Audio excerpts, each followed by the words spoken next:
Biyao's Wuxia Chronicles. Chapter 1981, Trial Difficulty. What? Even the guild leader is going to train? I wonder how far the guild leader can reach. Didn't the guild leader say that he would wait for us on the second floor's training ground? That means he has to pass through the first floor. This trial is so difficult, I wonder how the guild leader will clear it. As Shifeng approached the first floor training ground, Zero Wings members stopped their respective training and turned to look at Shifeng, curious to see his performance. By this time, they had all attempted the training grounds trial already, so they knew that its difficulty was frustratingly high. Hence, they couldn't believe that Shifeng would succeed. As Shifeng got increasingly closer to the boundary of the training ground, he did not make any preparations at all, unlike everyone else. Instead, he stepped straight into the training ground, his gait not faltering even in the slightest. The moment Shifeng entered the training ground, 4 beam attacks suddenly appeared and flew straight at him. The beam attacks of the training ground appeared with no warning at all, making it impossible for players to take preemptive action to evade them. Players had to rely on their sight and quick judgment to dodge the attacks.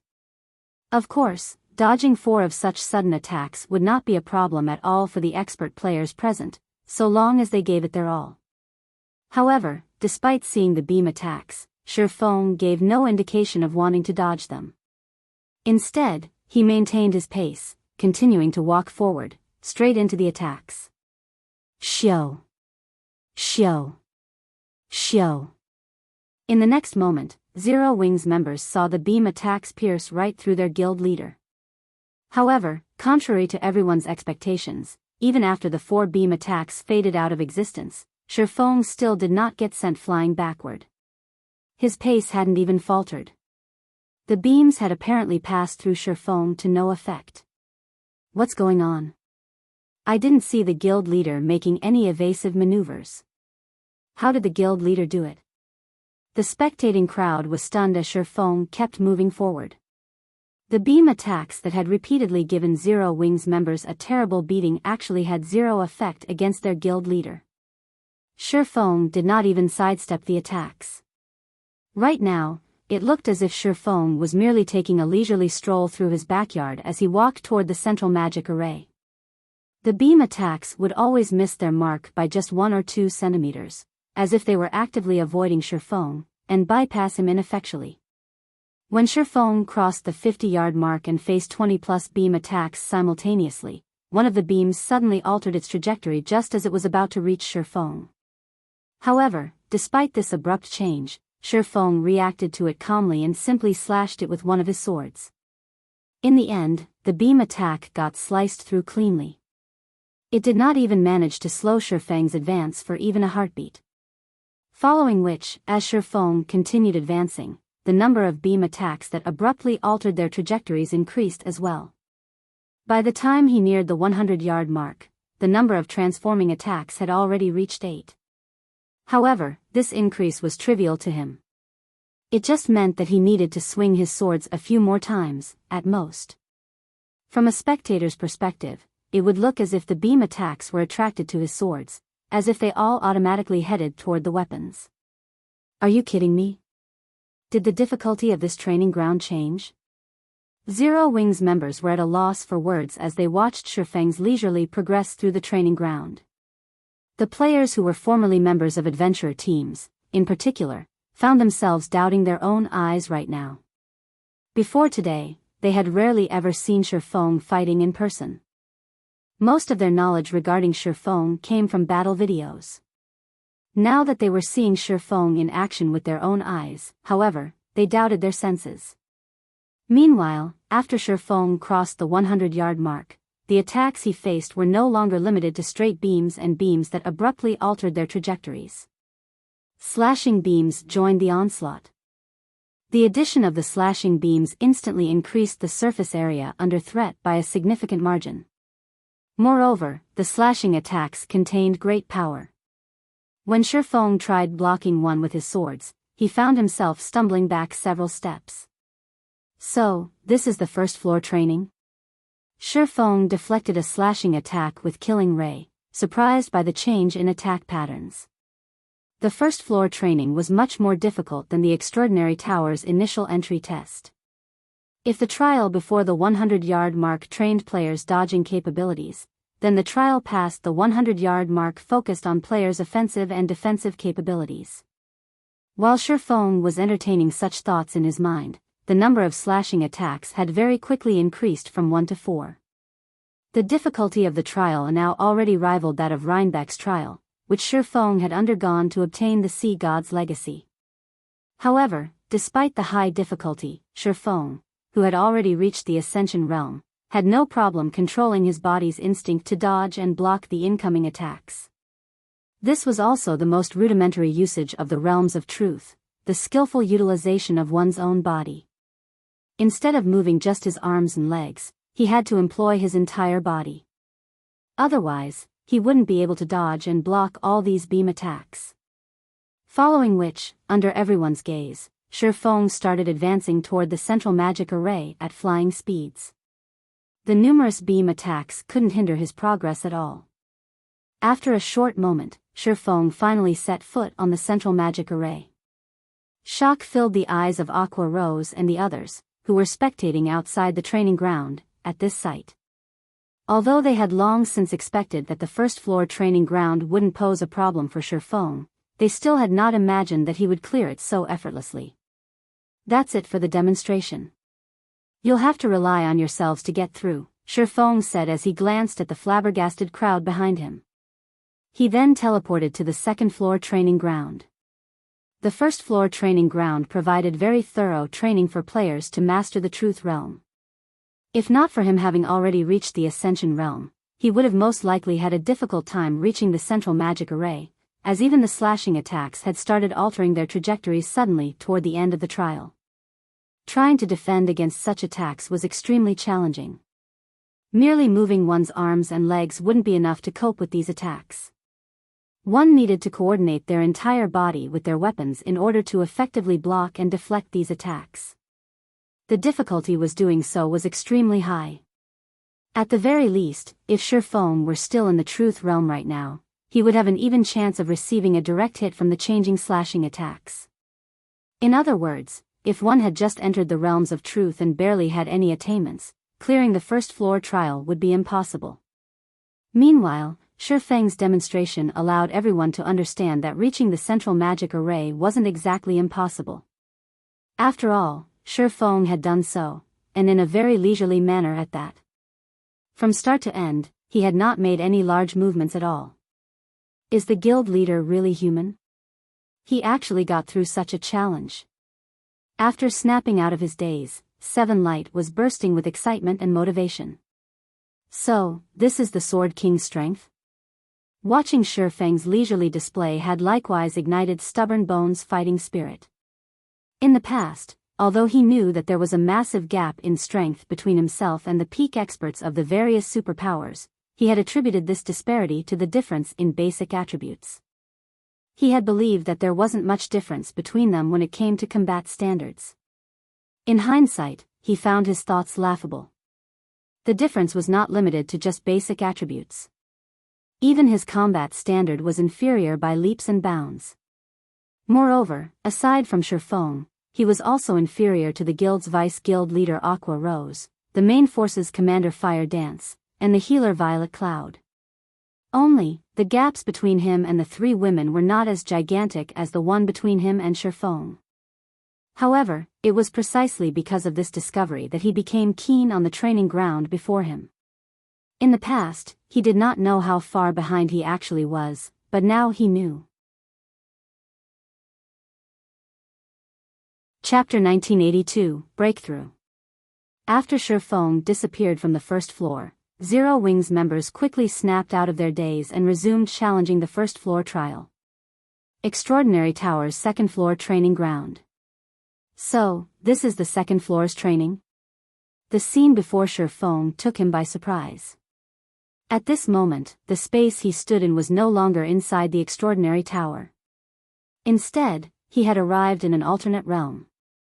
Unlike the first floor training ground, the second floor training ground consisted of a mist-covered staircase, which had 100 steps, and a pair of stone doors at the top of the staircase. It was obvious the second-floor trial required players to ascend this staircase and reach the stone doors. However, what caught Shifeng's attention the most was the mana density here, which was at least 50% higher than what he felt in the extraordinary tower. Surrounded by such concentrated mana, Shifeng felt his mind becoming extraordinarily clear. For a moment, he felt as if he could accomplish anything so long as he put his mind to it. In such a mana-rich environment, he would not have to worry about running out of stamina and concentration, even if he were to use advanced combat techniques non-stop. He could exert his full strength as much as he wanted. Shifeng finally understood why activating the second-floor training ground had cost 100,000 magic crystals, why the second-floor training ground required 5,000 magic crystals to operate every day, and why only 50 people could undergo the training at the same time. With such an excellent environment, as well as the fact that the training ground here provided in-depth training for the realms of truth, the second-floor training ground was indeed worth every magic crystal he had paid. Given the opportunity, the various superpowers would be willing to pay 5 times that price to obtain such a training ground. After Shifeng familiarized himself with the environment here, he promptly stepped onto the snow-white staircase. Each step of the staircase was half a meter tall, requiring players to make quite a large movement just to climb one. A distance of roughly 13 yards separated each step. Even a Tier 2 expert would need some time to climb each step. They wouldn't be able to climb the next step in a single breath at the very least. The moment Shifeng climbed onto the first step, he felt his entire body weakening. His basic attributes and the improved life rating he gained from his dark iron bloodline became useless as soon as he set foot on the staircase. After 3 seconds, his basic attributes had fallen to the standard of a level 50, Tier 1 swordsman fully geared in bronze equipment. Even his physique had regressed to the Tier 1 standard. He was as ordinary as an ordinary player could get now. Meanwhile, before Shifeng could adapt to this sudden drop in strength, 2 Tier 1 swordsmen, who looked exactly like him and were geared in silver armor, appeared on the step he stood on. As soon as they had fully materialized, these swordsmen unsheathed their twin swords and charged at him. Within a breath of time, both level 50, Tier 1 swordsmen crossed the 10-yard distance and arrived before Shifeng. Tier 1 skill, Gale Sword. Tier 1 skill, Triple Moon Intercept. Both swordsmen used an extremely rare Tier 1 skill. Moreover, their actions were free of any unnecessary movements as they struck directly at Shifeng's vitals. Upon seeing this, Shifeng hurriedly countered by executing Sword's Orbit. Boom! Boom! Boom! After the swords of the two sides clashed about 5 or 6 times, Shifeng got sent flying off the staircase's first step. Meanwhile, once Shifeng fell off the step, the 2 silver swordsmen did not pursue him. Instead, they returned to their original positions and stood there quietly. So strong! Shifeng was astounded as he looked at his 2 opponents. Even after falling to the foot of the staircase, he had to take 5 steps back before he managed to stabilize himself. Although the clash with the silver swordsman was brief, Shifeng understood that their combat standard was already close to reaching the refinement realm standard. Moreover, their mastery over their skills was practically perfect, with both skills executed at a 100% completion rate. Their true combat power was definitely no weaker than a true refinement realm expert's. Aside from having very high technical standards, the silver swordsman's basic attributes were also far superior to his own. If he tried to face their attacks head-on, he would definitely get sent flying. The difficulty ramped up this much just by going up a floor? Glancing at the motionless, silver swordsman, Shifeng roughly understood the difficulty rating of the second-floor trial. If a flowing water realm expert were to go up against these 2 silver swordsmen, the said expert would have no chance of getting past even the first step. The flowing water realm allowed one to perceive the actions of one's opponents and make simple, preemptive offensive or defensive maneuvers. However, both silver swordsmen were invulnerable to damage. Attacking them would be meaningless. Moreover, doing so would only expose holes in one's defenses to the silver swordsman. Executing simple defensive maneuvers, such as blocking or deflecting, would result in the flowing water realm expert getting gradually pushed off the staircase step after step. As for evasive maneuvers, those were simply impossible. With the disparity in basic attributes, movement speed, and reaction speed, a flowing water realm expert would find it next to impossible to dodge the attack of just one silver swordsman, let alone two. In other words, a flowing water realm expert would not be able to achieve anything on this floor. Only if said flowing water realm expert had reached the truth realm might they barely defend against the two silver swordsmen. As for refinement realm experts that had entered the truth realm, they would very likely get sent flying off the staircase on the first exchange. Following which, Shifeng stepped onto the staircase once more. This time, however, he did not choose to receive the attacks of the two silver swordsmen directly. Instead, he skillfully brandished his two swords and redirected the attack of one of the silver swordsmen toward the other silver swordsman's attack, the two attacks cancelling out each other. This then created an opportunity for Shifeng to move past the two silver swordsmen and climb to the next step. Only, climbing each step was a challenge, as he had to make huge movements to climb up the tall steps while deflecting the attacks of the two silver swordsmen. However, with each step he climbed, Shifeng could feel his understanding of the realms of truth deepening. When he ascended to the 10th step, one more silver swordsman suddenly joined the two silver swordsmen chasing after him, instantly increasing the trial's difficulty by a large margin. Things are finally getting a little interesting. Shifeng felt the pressure on him strengthening as he dealt with the relentless assault of the three silver swordsmen. Fortunately, it had already been quite some time since he had reached the Ascension realm. The combined assault of the three silver swordsmen was still within his tolerance range. Nevertheless, each time he wanted to climb a step, he had to prepare himself both physically and mentally for quite a while. By the time Shifeng reached the 29th step, he was facing four silver swordsmen and already close to reaching his limit. When he eventually climbed to the 30th step, one of the silver swordsmen suddenly turned into a golden swordsman. Before Shifeng could adjust to the change, the golden swordsman's improved strength and speed sent him flying back down to the 29th step. Due to the presence of the golden swordsman, Shifeng was stuck moving back and forth between the 29th and 30th steps. As the number of times Shifeng got sent flying increased, he began to grasp his shortcomings. His skill at utilizing external forces was still inadequate. Although he had redirected one of the silver swordsman's attacks toward the golden swordsman's, the golden swordsman's strength was simply overwhelming. Before the golden swordsman's attack could be nullified, the silver swordsman's attack was crushed, and the golden swordsman's attack would continue toward him. 1 hour. 2 hours. 4 hours.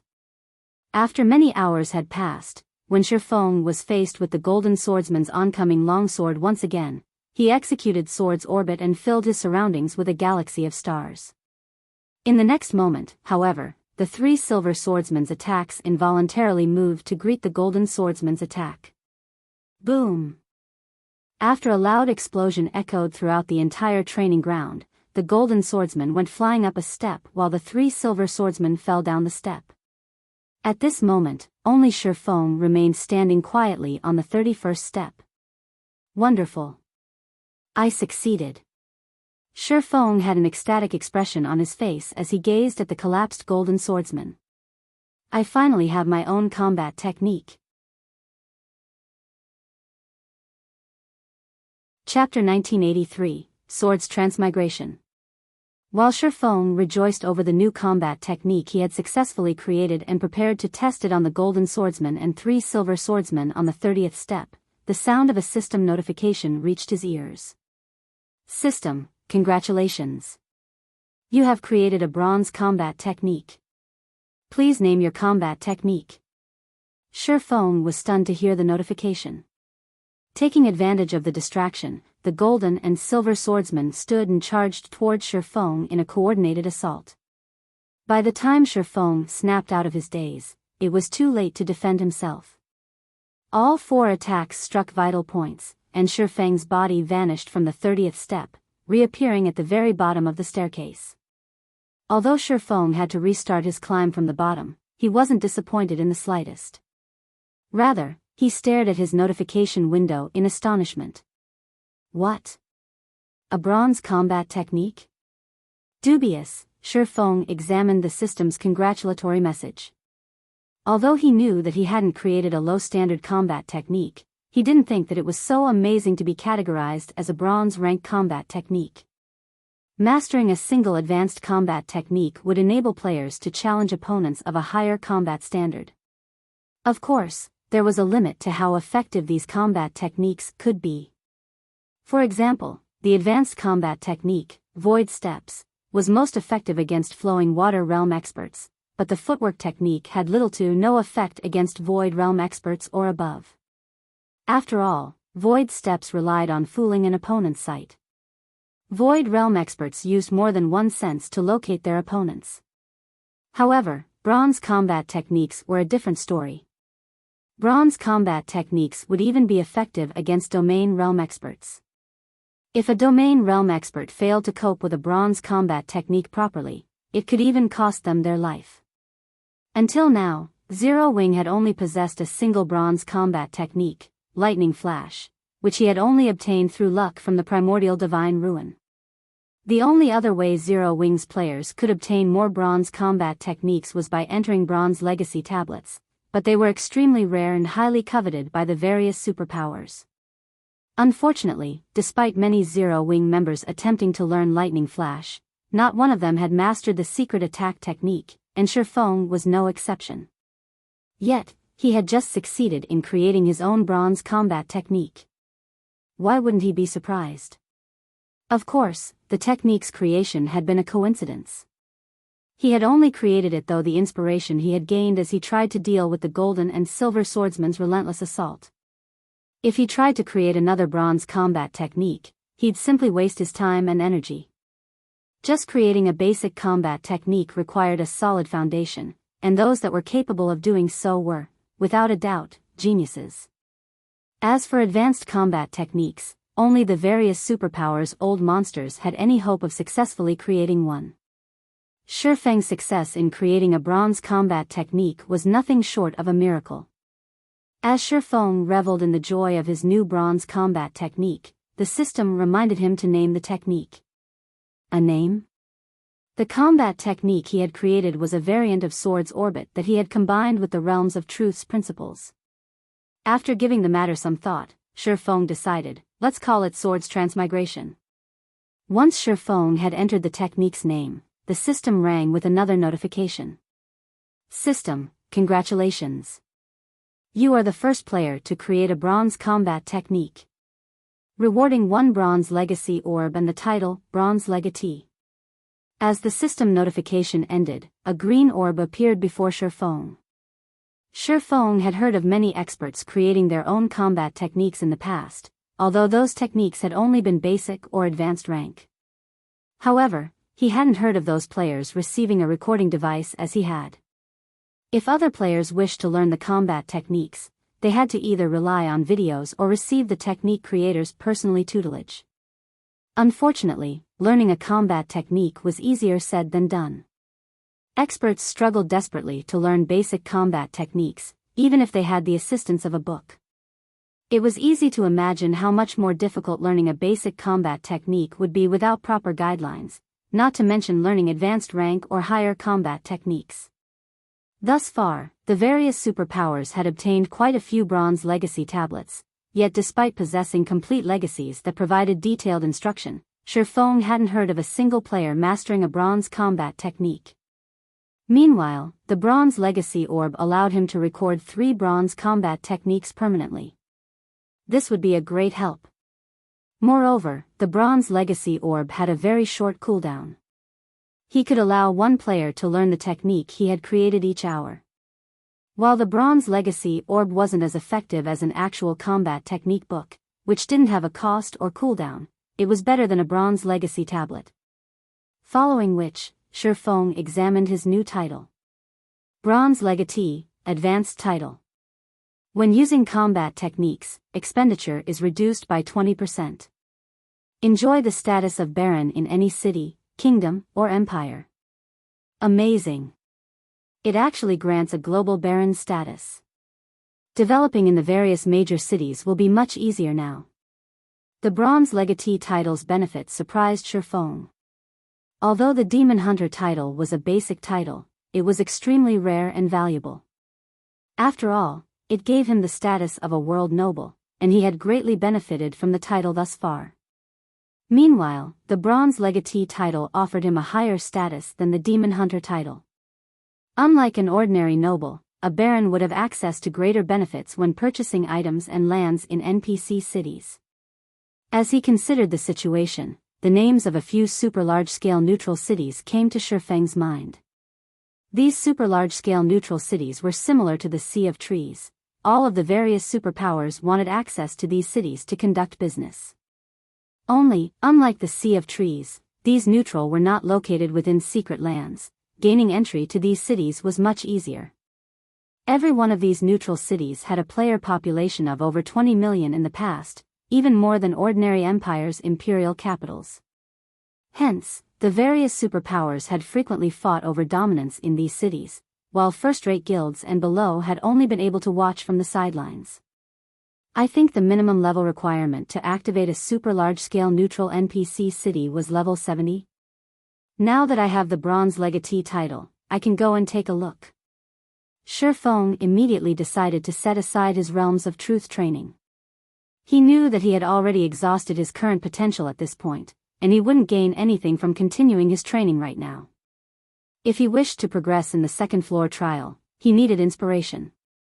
Following which, Shifeng took out a return scroll and left the extraordinary tower.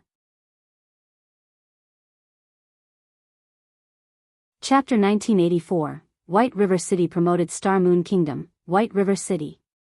When Shifeng returned to White River City's teleportation hall once again, he discovered that the hall was quite busy. The teleportation hall had recently transformed, becoming even more magnificent than before. What? The city has been promoted? Shifeng was slightly surprised as he gazed around the building's interior.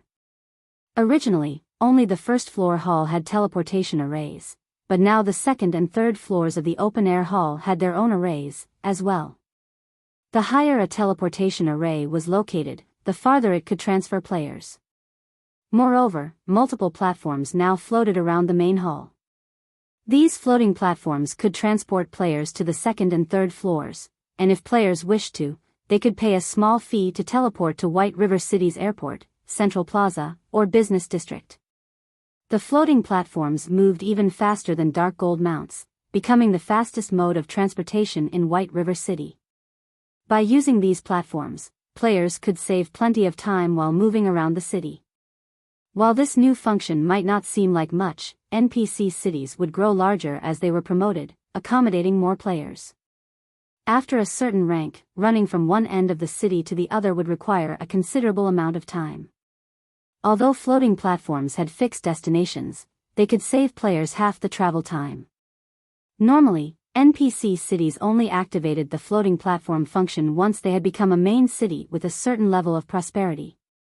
However, this prosperity wasn't the equivalent to the city's player population. Rather, it referred to economic interactions between players and NPCs, as well as the shop's quantity and quality within the city walls. Thus far, only the various empires' imperial capitals had unlocked the floating platform function, and they had only done so recently. Kingdom's capital cities were still some time away from the upgrade, yet White River City had achieved the feat. As Shifeng walked through the city streets, he discovered that White River City was far livelier than it had been before the latest promotion. The number of merchant players in the city, in particular, had increased drastically. Moreover, more shops lined the streets now that the city streets had been broadened. Selling level 50 secret silver leather armor. Price is open for negotiation. Selling various types of level 50 equipment with magic resistance. Welcoming long-term partnerships with adventurer teams. Purchasing energy essence and primordial crystals in bulk. Offer available long-term. Idle and merchant players fervently hawked their wares, all selling much higher quality products than during Shifeng's last visit to White River City. During his last visit, only the guild-operated shops had sold level 50 secret silver equipment, but now even idle and merchant players announced that such items were for sale. The city's various shops had even put up level 50 dark gold equipment on display, although their prices were ridiculously high. Not even guild experts could afford these equipment pieces. Once Shifeng had seen enough, he rented a floating platform and made his way to White River City's business district. Due to the recent promotion, the main street had changed significantly. Rather than a street, it looked like a commercial plaza. Not only had it tripled in size, but it was now home to a building that was over 70 stories tall. This building was none other than White River City's auction house. When the auction house had been upgraded, it had gained new functions. Players weren't the only ones who could consign items for auction anymore. Even NPCs held basic and intermediate auctions a few times a week. In addition, players could browse and purchase items that players sold from 1/4 of Star Moon Kingdom's towns and cities. Previously, players had only been able to view and buy items from White River City and its neighboring NPC cities. If players wished to find and purchase specific items, doing so at White River City's auction house was now the best option. Meanwhile, the most valuable of the auction house's new functions was the auction arena. Might was right in God's domain, and the game's auction houses were no exception to this rule. Once the auction arena activated, the auction house would hold a competition each day. The auction house would offer various rare items as prizes during these competitions, and players only needed to pay the entry fee to take part. The competition had 2 phases. The first phase was a test the system decided, and the second involved a battle between players. However, equipment wouldn't help players in this battle. The competition focused on testing players' financial strength and resources. While combat standards were also tested, they were insignificant in comparison. When the auction arena had been introduced in the past, it had caused quite the stir in God's domain. Merchant players that hadn't been suited for combat had gone mad over the arena, and while many of them had taken part in the competition themselves, some had also hired experts to fight in their place. Countless merchant players had made their fortunes through the auction arena, and some experts had obtained top-tier weapons, equipment, and tools with their success in the arena. Of course, due to the auction arena, God's domain's influence in the real world had expanded. However, the auction arena's appearance had also been responsible for the various superpowers' violent frenzy that had followed. It's finally time to wrestle over the city's management rights. Shifeng took a deep breath as he gazed up at the towering White River City auction house. NPC cities were different from guild cities. During the game's early stages, the various powers had to rely on player count and shop economy to spread their influence in an NPC city. These powers also used physical and economic oppression on those who moved against them. Even so, they couldn't gain any substantial authority in an NPC city. But once the auction arena activated, players could secure the auction house's management rights. While this change might not seem like much, a city's auction house was extremely important to players' daily lives. Taking control of an auction house was akin to controlling the NPC city's lifeblood, indirectly controlling the player economy. If someone obtained an auction house's management rights, they could bar certain players from the auction house, for example. This would be a fatal blow to the city's independent players and various major powers. Both relied on the auction house as their main source of income, and without it, independent players couldn't sell their items, and guilds couldn't purchase materials. One could easily imagine the consequences of losing access to an auction house. The competition for an auction house's management rights would be held once a month on a fixed date. All NPC cities with auction arenas would hold the competition at the same time, preventing the various superpowers, who had an absolute advantage in terms of resources and experts, from monopolizing every NPC city in the game. Unfortunately, this arrangement also restricted the various large guilds' development. Guilds only had a limited number of resources and expert players, and the more NPC cities they controlled, the fewer resources and experts they could allocate to each location. Occupying a large number of NPC cities would be impossible for guilds that lacked sturdy foundations. Of course, only Shifeng knew about this right now. The auction arena function wouldn't activate the moment the auction house had been promoted. It would only activate once a certain number of auction houses in God's domain had risen to the appropriate rank. Although the auction arena hadn't activated yet, this did remind Shifeng that he had to prepare funds and resources for the inevitability. Currently, Zero Wings foundations were slightly stronger than an ordinary first-rate guild, and it would be some time before the manatite vein affected the guild's development in a significant way. Following which, Shifeng entered the Candlelight trading firm and notified Melancholic Smile, instructing her to bring him the Tier 1 mysterious flames the guild had collected so far. He then took his fire spirit to the warehouse that housed the Holy Grail. He intended to increase his strength before he left to activate a super large-scale neutral city. The quest to do so was even more difficult than an ordinary epic quest after all, and he'd only get himself killed if he didn't prepare.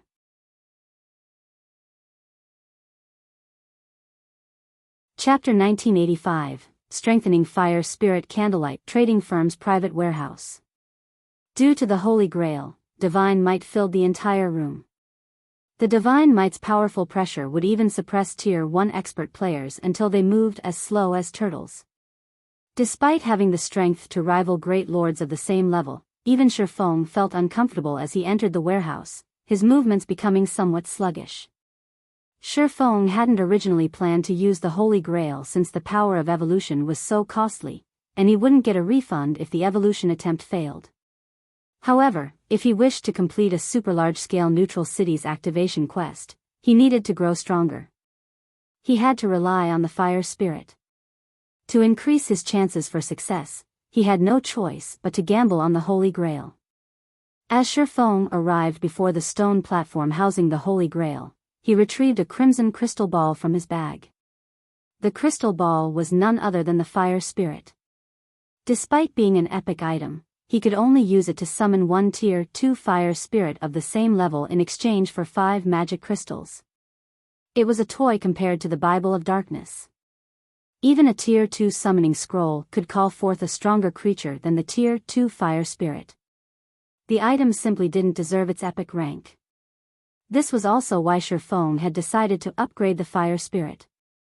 The stronger an item was, the lower its chances would be for success, and before devouring any mysterious flames, the fire spirit could only be considered an epic item at best.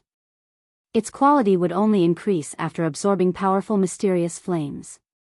If nurtured properly, this crystal ball could even become stronger than fragmented legendary items. Shifeng then had the Holy Grail scan the orb in his hand. Dark purple mist emerged from the Grail, enveloping the crimson orb in Shifeng's hand. After 5 seconds, Shifeng received a system notification. System: designated item cannot be evolved to fragmented legendary rank. Cannot be evolved? Shifeng was stunned. He had never imagined that the fire spirit was so special. Despite being an epic item, the Holy Grail couldn't force an upgrade to fragmented legendary rank. However, as Shifeng began to feel disappointed, the sound of a second notification reached his ears. System: do you wish to sacrifice 5,000 HP to enhance fire spirit's effects? Enhance its effects? Shifeng was surprised again to read the words in his notification window. However, he was stupefied to see the cost of this enhancement. How fraudulent.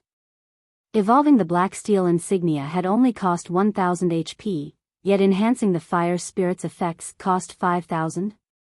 5,000 HP was significant even to a Tier 2 metric tons, very powerful level 70. Tier 2 MTs would only have 100,000 HP at most, and the cost was taken from the player's base HP. Taking into account the percentage HP modifiers on weapons and equipment, players would lose far more than just 5,000 HP. But even after considering his options, Shifeng gritted his teeth and agreed to the cost. While 5,000 HP was a painful amount to lose, even for him, the fire spirit was extraordinarily valuable. Most importantly, he wasn't attempting to evolve the item to fragmented legendary rank, he could only enhance its effects. Logically, the risk of failure shouldn't be as high. Moreover, HP wasn't particularly important for a swordsman player like himself, and he could also rely on his bloodline to compensate for the loss. With the bloodline, he gained a lot more HP than ordinary players with each level up. He wouldn't suffer as much of an impact by losing 5,000 HP as other players. After Shifeng agreed to enhance the fire spirit, more purple mist spilled out of the Holy Grail, far denser than it had been a moment ago. So much mist spilled out that it filled the private warehouse. As the purple mist continued to seep into the fire spirit, the miniature flame dragon woke and roared again and again. The sound pierced through its crystalline cage and echoed throughout the warehouse. Due to the purple mist's invasion, the baby dragon began to grow. In less than 10 seconds, the baby dragon had transformed into a mature flame dragon and was nearly twice as large. Intelligence flashed in its eyes, no longer lacking emotion as it had earlier. Was it a success? Shifeng could not help his growing excitement as he gazed at the adult flame dragon.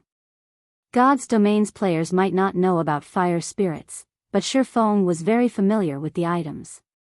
He also recognized how valuable an intelligent fire spirit was. To put it simply, the difference between a fire spirit with higher intelligence and an ordinary fire spirit was like the difference between an expert and an ordinary player. Even if both fire spirits possessed the same basic attributes, the combat power they could exert would be worlds apart. Many powers had gotten their hands on fire spirits in the past, but trying to increase a fire spirit's intelligence wasn't easy. One would only have a chance of triggering an intelligence growth by sacrificing Tier 2 and above mysterious flames. Unfortunately, despite many owners feeding their fire spirits the appropriate mysterious flames, very few had succeeded in increasing their fire spirit's intelligence. A fire spirit was a very special epic item with endless potential. Countless experts had even guessed that by feeding the item enough mysterious flames, a fire spirit could grow to become a Tier 6 god. Even Tier 6 god-ranked players would flee from a Tier 6 god with higher intelligence. Once the purple mist had dissipated, Shifeng carefully picked up the fire spirit and inspected its attribute panel. As expected of the Holy Grail. Despite the fact that I haven't fed it any mysterious flames, the fire spirit has already grown so much. Shifeng was ecstatic when he saw the fire spirit's updated attributes.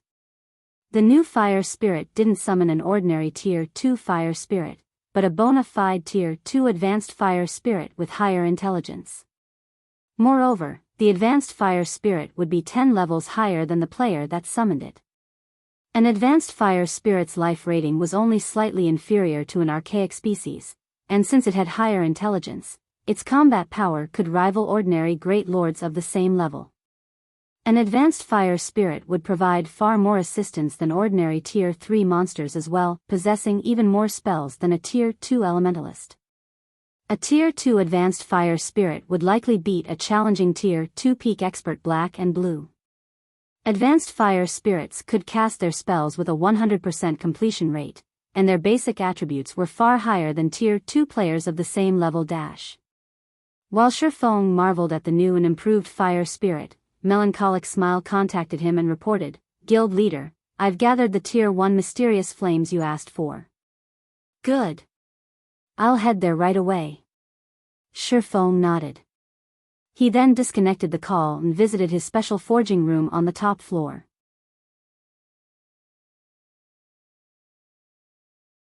Chapter 1986, Consecutive Growth. In one of the Candlelight trading firm's top-floor special forging rooms. As Shifeng entered the room, the sight of Melancholic Smile organizing various crystal balls on a stone table greeted him. Each crystal ball contained a Tier 1 mysterious flame, and there were easily over 20 of them on the table. If other guilds saw this collection of Tier 1 mysterious flames, they'd be astonished.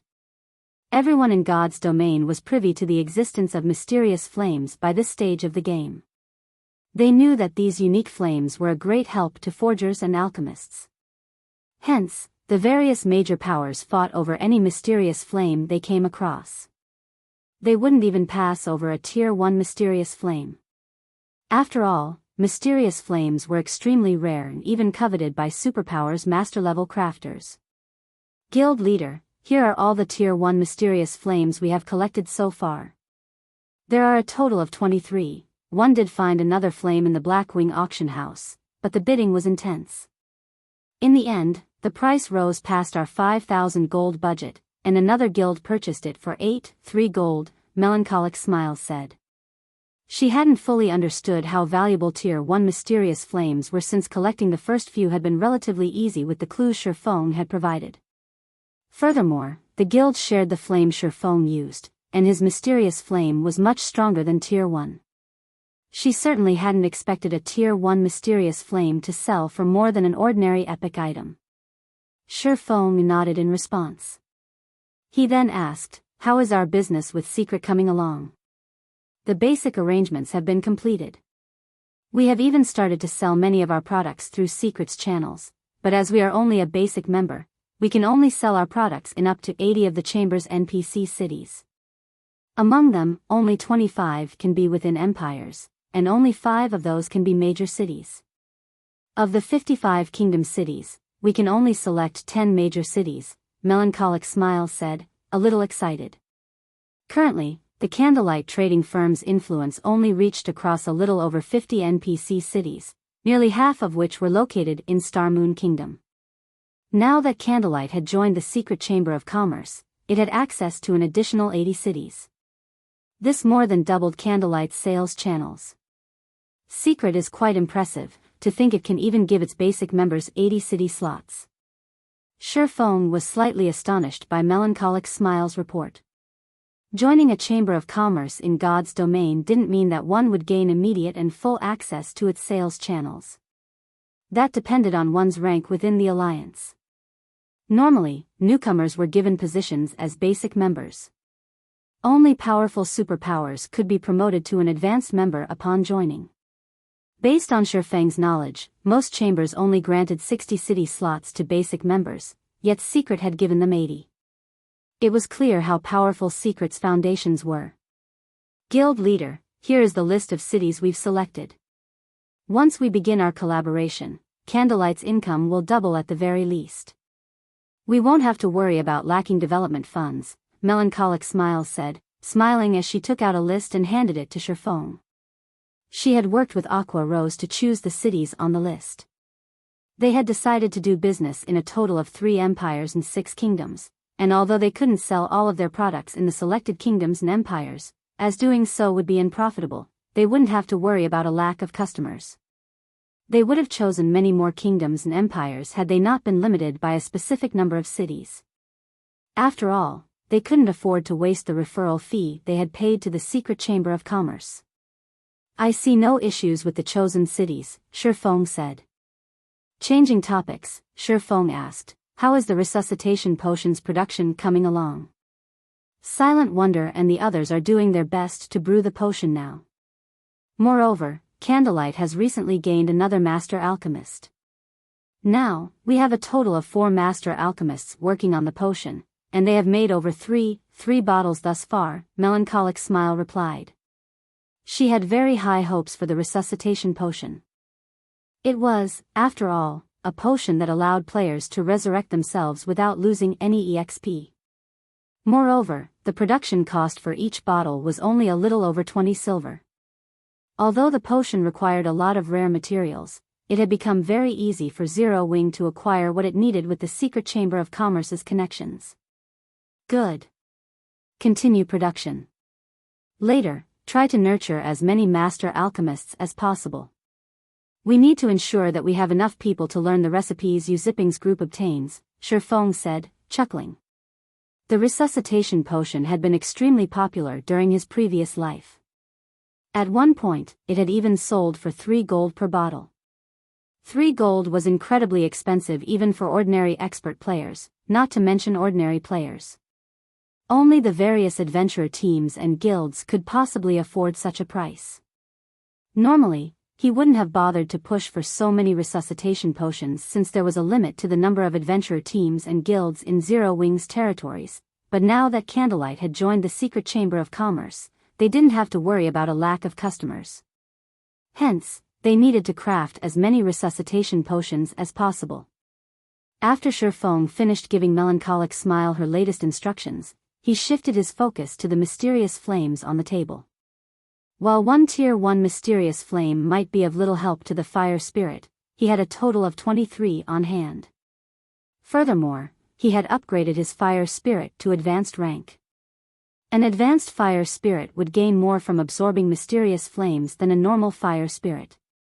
As Shifeng pulled the fire spirit from his bag, the flame dragon within quickly noticed the Tier 1 mysterious flames on the table and grew restless. Start absorbing. Show me how much you can grow. Shifeng immediately picked up a Tier 1 mysterious flames and placed it before the fire spirit. Like a hungry wolf, the flame dragon burst forth from the crystal ball and pounced on the mysterious flame. As the flame dragon devoured the mysterious flame, the flame grew weaker until it eventually vanished. Although the fire spirit's attributes hadn't transformed, the little dragon began to emit more heat.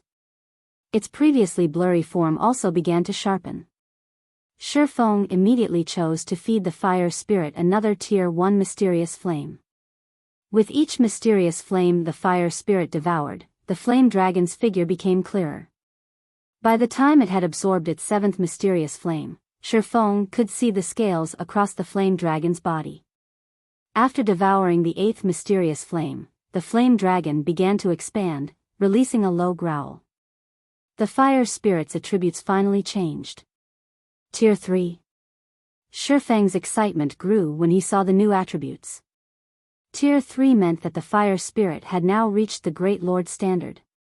With its higher intelligence, it was even more powerful than a Tier 3 peak expert of the same level. Following which, Shifeng continued to feed the fire spirit Tier 1 mysterious flames. 12th 15th. 20th.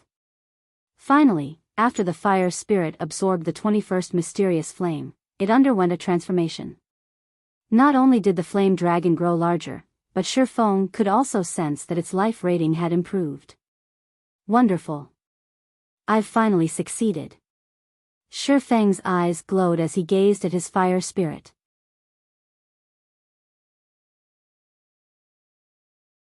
Chapter 1987, Giant Race. The flames that surrounded the fire spirit's body expanded drastically, transforming from their original crimson color to a scorching white. Even the space around the flame dragon began to show signs of crumbling under the power of its flames. Tier 3 archaic species? Shifeng's heart skipped a beat when he examined the attribute panel. He hadn't thought that a measly 24 or so Tier 1 mysterious flames would be enough to upgrade the fire spirit to a Tier 3 archaic species. So many powers in his past had fed their fire spirits a large number of Tier 1 mysterious flames, yet the results of their efforts had been disappointing. Most powers had only nurtured their fire spirits into Tier 3 archaic species after feeding them a significant number of Tier 2 flames. Shifeng had assumed that his fire spirit would grow to the Tier 3 standard at most, and he'd have to feed it Tier 2 mysterious flames if he wanted it to become an archaic species. He hadn't expected the advanced fire spirit's absorption rate to be so effective. Now that his advanced fire spirit was a Tier 3 archaic species with higher intelligence, its combat power should be even greater than an ordinary Grand Lord of the same level. Though, if it really came down to a one-on-one fight, the advanced fire spirit would still have a high chance of losing since actual Grand Lords had far more HP. However, Shifeng was satisfied with these results. Although he could summon Kite and Anna to help him with his quest, he did not want to risk them. Resurrecting personal guards was very troublesome, and even if he resurrected them, they'd need quite some time to recover their losses. Fortunately, the fire spirit was a different story. Even if it died, he could simply spend magic crystals to resummon it. Furthermore, each time he summoned the fire spirit, now that it was a Tier 3 archaic species, he only had to spend 300 magic crystals. Moreover, its cooldown was even shorter than the Bible of Darkness's demon summoning. He only had to wait 30 minutes to resummon the fire spirit. However, unlike the Bible of Darkness, he could only summon a single fire spirit to fight for him at a time. Once Shifeng had finished upgrading the fire spirit, he collected a small stock of magic crystals and left the Candlelight trading firm. He then made his way towards the Adventurers Association in Starmoon City. Although God's domain didn't have many super large-scale neutral cities, there was one near every few empires and dozen or so kingdoms. Like the fairy country's forest city, these super large-scale neutral cities served as trade hubs between the game's neutral races and the nearby empires and kingdoms. To enter super large-scale and neutral cities, like the Sea of Trees, players had to complete specific quests. The neutral city Shifeng aimed to activate was called Thunder Axe City, home to the giant race. Appearance-wise, giants looked no different than humans, only larger. Generally, giants stood at least 4 meters tall, and their physiques were even more powerful than ors. Giants were born for combat. Aside from the Titan race, giants' defense was the highest among the numerous neutral races. In the past, giant shield warrior and guardian knight players had been incredibly popular among the various major powers. Some of the various superpowers had even pressured some of their members to convert to the giant race since there was nothing that prohibited neutral race players from joining human guilds. However, they would be restricted within human cities. But how could such a small issue compare to the benefits of having a powerful MT? Of course, while the giants' advantages were obvious, their flaws were just as glaring. Giants weren't very skilled with magic, and their mobility was atrocious compared to humans. Defeating players or monsters that were particularly fast and agile would give giant players a massive headache. Their forging techniques had been passed down from the Titan race, making their standards even superior to the dwarves. This was also one of the reasons that Shifeng had chosen Thunder Axe City. Although Zero Wing Current had many advantages, its position in the Or Empire was still precarious, and it would only get worse as time passed. The guild's foundation was too weak, and it had too few experts. While Zero Wing had enough manpower and resources to defend its current position in the Empire, it didn't have enough to launch an assault against its enemies. Zero Wing might possess more resources and experts than ordinary first-rate guilds, but it was an infant compared to the various superpowers. Zero Wing didn't have nearly as much territory as the various superpowers, after all. Star Moon Kingdom, Star Moon City.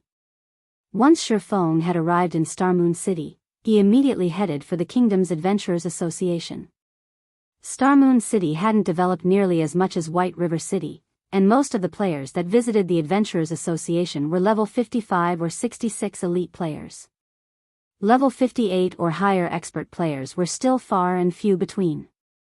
Without hesitation, Shifeng headed to the second floor and approached one of its counters. Lord Spirit Slayer, how may I be of service today? The NPC beauty manning the counter asked with a smile. I wish to pick up an exploration quest, Shifeng said. Very well. The NPC clerk revealed a list containing a large number of exploration quests and handed it to Shifeng. Lord Spirit Slayer, these are all of the exploration quests you can accept right now. With a nod, Shifeng carefully examined the list. The Adventurers Association had many quests to offer, and among them, the most difficult were Crusade and Exploration quests. Meanwhile, only players who had reached level 70 and 3-star status in the association could accept Thunder Axe City's Exploration quest. Although 3-star adventurers could accept the Exploration quest, it was even more challenging than ordinary epic quests. Players had only entered Thunder Axe City in Shifeng's previous life after he had reached level 75. At the time, peak experts had already reached level 77 and beyond and were geared in level 75 top-tier weapons and equipment. I'll take this quest, Shifeng said as he pointed to a quest named Giant's Hideout. Very well. I will mark you down as this quest's challenger. Please pay a 1,000 gold deposit. Should you abandon this quest, your deposit will not be returned, the NPC clerk informed him. The other Tier 2 experts picking up quests on the second floor were astonished to hear the NPC clerk's comment. Crap. What kind of quest is that? A 1,000 gold deposit? That can't be real, right? Even my 2-star quest only required a 3 gold deposit.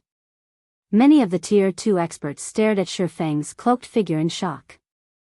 Normally, the Adventurers Association only charged 3% to 5% of a quest's reward as a deposit fee, preventing players from picking up quests they had no hope of completing.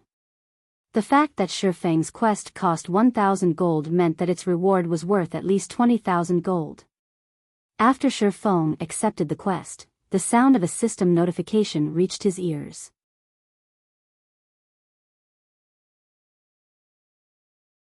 Chapter 1988, 3-Star Reward. System, congratulations. You are the first player to accept a 3-star unique exploration quest. You have the right to choose between two options. System, the first option will reduce the quest difficulty by 15%, but the reward will remain the same. System, the second option will maintain the quest difficulty but increase the reward by 1 rank. System, you have 10 minutes to consider. If you do not make a decision within 10 minutes, the difficulty will remain the same by default. I have such an option? Shi Feng read his notification window in surprise. He had picked up 3-star exploration quests in the past, but this was the first time the system had presented such an option. While the Thunder Axe City's exploration quest was more difficult than ordinary epic quests, it awarded far more. It would also grant him the opportunity to occupy Thunder Axe City before other players. That benefit alone was worth the effort of completing the Giant's Hideout exploration quest. If he could lower the quest's difficulty by 15%, it would become easier than completing an ordinary epic quest, giving him a much higher chance of completing it. However, he could increase his reward by 1 rank if he maintained the quest's difficulty. In other words, he would receive the reward of an inferior legendary quest that was just as tempting, and Shi Feng had accepted the Giant's Hideout exploration quest with the understanding of the quest's difficulty. After giving the matter some thought, Shi Feng decided on the second option, maintaining the quest difficulty and upgrading his reward. The exploration quest's reward was a large part of the reason he had chosen it, aside from access to Thunder Axe City's resources. Although the Adventurers Association did not mention the quest reward, he knew what to expect. Conversion slots for players. It wasn't easy to convert to a neutral race in God's domain, especially for the races with powerful racial traits. The stronger a race was, the more difficult the conversion quest would be. However, the Giant's Hideout quest awarded conversion slots for players upon completion. With these slots, he could convert the players into a giant without having to complete the conversion quests. As far as he could remember, the Giant's Hideout quest awarded 1,000 conversion slots upon completion. While the players he converted would not be able to enter most NPC cities in God's domain, they could enter towns and cities guilds and neutral races operated. With a bunch of powerful MTs, Zero Wing would have a much easier time raiding team dungeons and field bosses. The Giant's racial traits were too perfect for MTs to pass up, and unlike half-elves and beastkin, becoming a giant didn't improve a player's 5 senses or magical abilities. Instead, it granted a massive boost to players' basic attributes. If a Tier 1 metric ton converted to the giant race, they would gain the strength and defense to rival Tier 2 MTs. Their HPs would increase drastically, as well. In return, though, their movement speed, attack speed, and reaction speed would decrease, making it more difficult to complete future promotion quests. If a Tier 2 metric tons converted to a giant, they become more powerful than human, top-ranked Tier 2 MTs, although they wouldn't reach the Tier 3 standard. The superpower that had completed the Giant's Hideout quest in the past had increased its strength by a large margin very quickly due to the 1,000 conversion slots. Its development speed had easily surpassed the other superpowers, and although the other superpowers had sent their own experts to attempt the conversion quest, they hadn't been able to catch up due to the amount of time needed to complete the quest. After Shi Feng made his selection, the NPC clerk took out an ancient, yellowish-brown magic scroll and handed it to Shi Feng. Lord Spirit Slayer, this magic scroll will help you temporarily remove the magic seal on the path. However, you can only use it once, so please choose your timing carefully. If you expended the magic scroll without completing your quest, a replacement will cost 1,000 magic crystals, the NPC clerk respectfully explained. I understand. Shi Feng nodded as he accepted the magic scroll. Quests from the Adventurers Association were different from exploration quests found elsewhere. If players failed the quests they had accepted from the association, they'd at most lose some coins or magic crystals. They wouldn't suffer penalties that affected their performance in battle, such as basic attribute reductions. This was why most players preferred to accept quests from the Adventurers Association.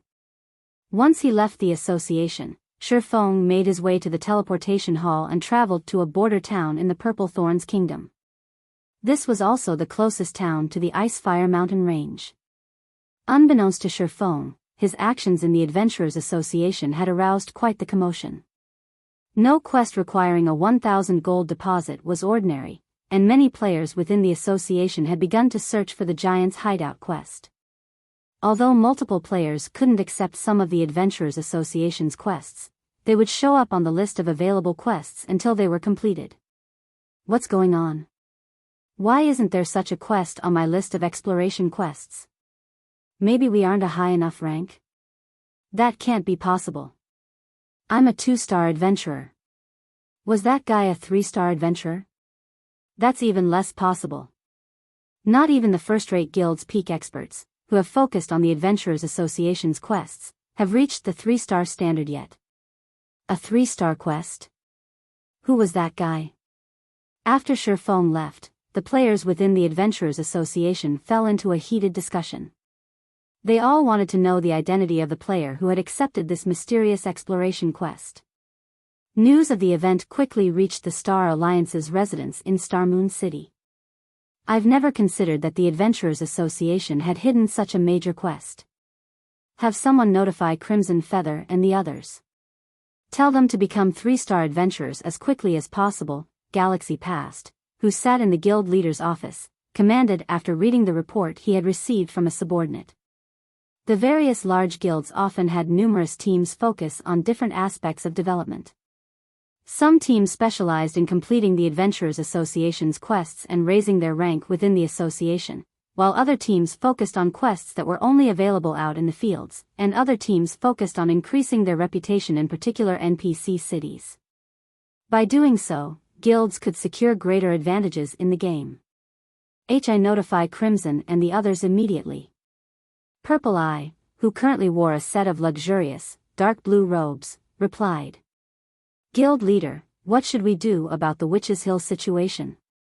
The guilds that own the 2 guild towns in the area have invited us to join their alliance, and I've heard that multiple corporations are now supporting the towns. Even Sin Realm, a first-rate guild from the Purple Thorns Kingdom, has joined the alliance. Why don't we join as well? The Witch's Hill had already become the center of attention in Starmoon Kingdom. The map was the sole producer of primordial crystal fragments, and as long as players reached Tier 2, they could enter the Otherworld Gate, which offered bountiful resources. If the Star Alliance could secure a foothold in the Witch's Hill, it could help the guild's development considerably. Sin Realm, is it? After giving the matter some thought, Galaxy Past shook his head and said, let's wait and see for now. Tell them that our guild has some matters to settle first, so we can't join them at the moment. Are we really going to give up on such a good development opportunity? Purple Eye asked, confused. According to the Secret Pavilion's information network, the evil god's temple hides in the Sin Realm's shadows.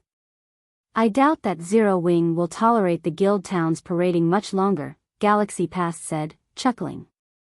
If those 2 towns can truly defend themselves, we can join them then. I understand. Purple Eye nodded.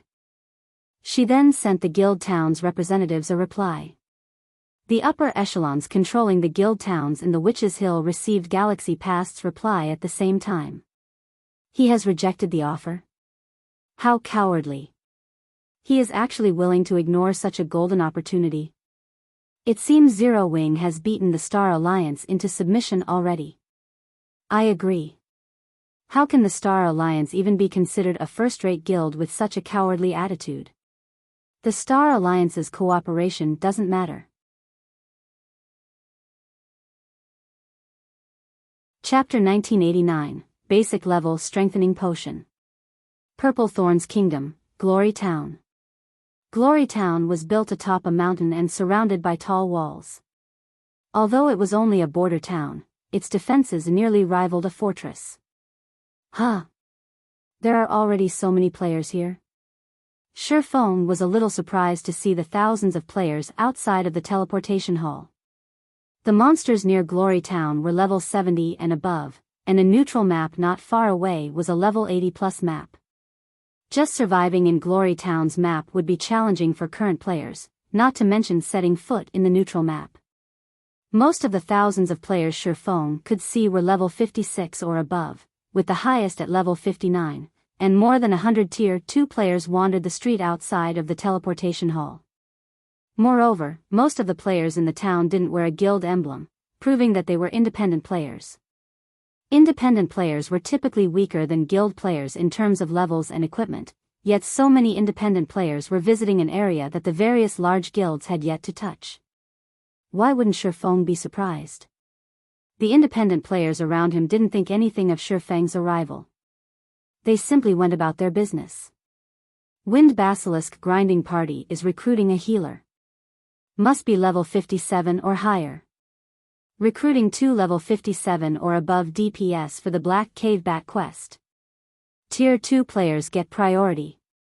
Players shouted as they recruited teammates from the street outside of the teleportation hall. Whether they planned to quest or grind monsters, they all acted as if this were normal. However, if Star Moon Kingdom's experts saw this, they'd be astonished. Wind Basilisks and Black Cave Bats were level 70+ monsters, at least 10 levels higher than current players. The level suppression would be substantial with such a massive difference. Even level 60, Tier 2 players would struggle against these monsters, much less Tier 1 players. Yet these independent players intended to grind these monsters as if it were natural. After a short moment, Shifeng noticed that these parties and teams had recruited quite a few members before they headed past Glory Town's main entrance to grind or quest. Is this really the Purple Thorns Kingdom? Shifeng was momentarily stunned as he watched these teams leave. He was quite familiar with Glory Town, a place the Purple Thorns Kingdom's army constantly had to protect from monster assaults from the nearby neutral maps. This wasn't a safe place. In the past, players had only dared to visit this town after they had reached level 65. Wind Basilisks were level 72 chieftains, and although the Black Cave Bats were only special elites, they usually moved in large groups. The great Black Cave Bats that led these groups were also chieftain-ranked monsters. The 6-man parties and 20-man team Shifeng had seen might be able to take down one Wind Basilisk or a single group of cave bats, but only barely. If they accidentally aggroed additional monsters, they could even team wipe. These players might have a chance if they all wore top-tier equipment, but that wasn't the case for these independent players. From what Shifeng could see, they all wore average equipment. With such equipment, killing the area's high-level monsters would take a long time. In Shifeng's opinion, these independent players would be much better off grinding level 60 or so monsters. Shifeng also soon discovered that these players weren't limited to those outside of the teleportation hall. Plenty of players occupied the rest of the town streets, as well. Similarly, these players were all level 56 or above. Shifeng guessed that there should be more than 30,000 players in Glory Town at the moment, and they were all elites or stronger. Normally, one would be hard-pressed to find such a gathering of elite and expert players in an NPC town, even in the various empires, yet this phenomenon was occurring in the Purple Thorns Kingdom's Glory Town. As Shifeng reached the town's main street to investigate further, he noticed that an extraordinarily large number of players were setting up stalls alongside the street. Player stalls took up every available space on both sides of the street, and every one of them sold considerably valuable items. They either sold rare herbs or high-ranking items that were normally hard to find on the market. Among the items sold, one item, in particular, caught Shifeng's attention. The basic level strengthening potion. This was a super rare potion that, when consumed, granted players an ignore levels +7 buff for 6 hours. While ignoring a difference of 7 levels might not seem like much, fighting monsters that were 10 levels higher was still incredibly difficult for Tier 1 players, despite the recent reduction on the system's level suppression during the previous updates. Only Tier 2 players had the power to do so without too much of a problem. However, as long as Tier 1 players had sufficient attributes and combat standards, they could fight higher-leveled monsters efficiently, increasing their leveling speed, after consuming the level-strengthening potion. In the past, the level-strengthening potion had been immensely popular among elite and expert players. No wonder why so many players are grinding here. Realization dawned on Shifeng. Although the basic level strengthening potion wasn't as effective as Zero Wings Void Field Magic Array, it was the best option for independent elite and expert players when grinding higher-leveled monsters. After this discovery, Shi Feng approached one of the stalls selling the basic level strengthening potions. More than 10 players had lined up at the stall, everyone a level 57 or higher expert. The strongest among them was even a level 59, Tier 2 expert. Producing the basic level strengthening potion was laughably cheap compared to the Void Field, with each bottle only costing 8 silver to brew. In the past, basic level strengthening potions had sold for roughly 50 silver per bottle. Unfortunately, the potion's recipe was painfully rare and could only be acquired by opening treasure chests found in level 50+ maps. Moreover, the luck attribute wouldn't affect its drop rate, so players had to rely on their personal luck to obtain it. Each recipe had easily sold for around 800 gold in the past due to its rarity. Meanwhile, only 2 players manned the stall that sold the basic level strengthening potions, a man and a woman. Both appeared quite young. The handsome, young man was a level 58, Tier 2 assassin named Smiling Breeze. Most of his equipment consisted of level 50 mysterious iron and secret silver equipment, with a few pieces of level 55 mysterious iron equipment. Even independent experts would have a hard time getting their hands on such items at this stage of the game. As for the beautiful, young woman, she was a level 57, Tier 1 summoner named Cool Summer, and her equipment was in no way inferior to her companions. However, unlike Smiling Breeze, she did not possess a Tier 2 class insignia. Instead, she wore an advanced alchemist's insignia. Why are these 2 people? Shi Feng was astonished to see these 2 players. He was actually familiar with both of them. After all, the brother and sister duo had been very famous in the Black Dragon Empire in the past. Smiling Breeze had ranked as one of the Black Dragon Empire's top 10 assassins, while Cool Summer had been a master alchemist. Moreover, Cool Summer hadn't just been a basic master alchemist, but an advanced master alchemist. Even the various superpowers had been wary of her. Although the siblings were independent players, ordinary large guilds had avoided provoking them due to their superb combat power. Although the younger sister, Cool Summer, hadn't been as strong as her brother, she had still been a refinement realm experts, and the various large guilds' ordinary experts had been no match for her in battle. As Shi Feng wondered why these 2 were in the Purple Thorns Kingdom, a group of players approached the stall, surrounding it. Sin Realm is conducting business here. Anyone who isn't a member needs to scram.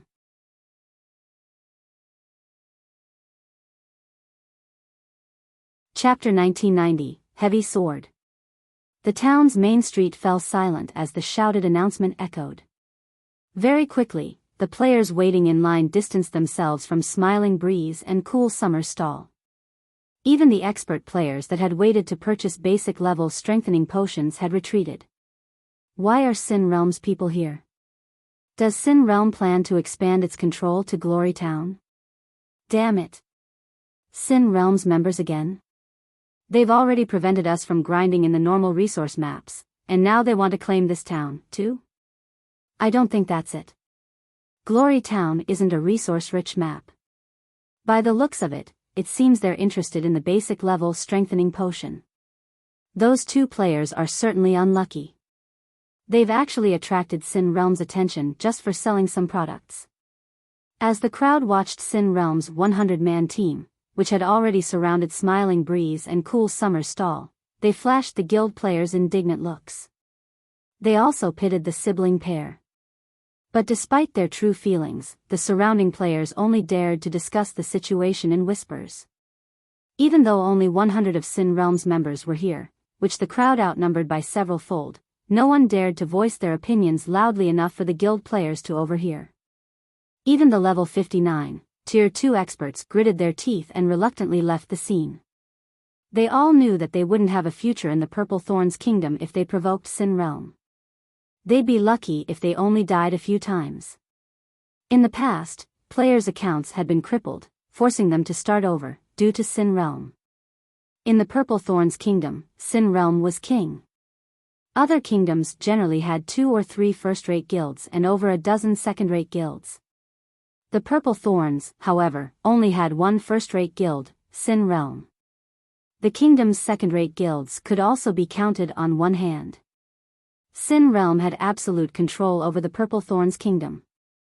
Otherwise, independent players wouldn't have bothered to come to a place like Glory Town to grind.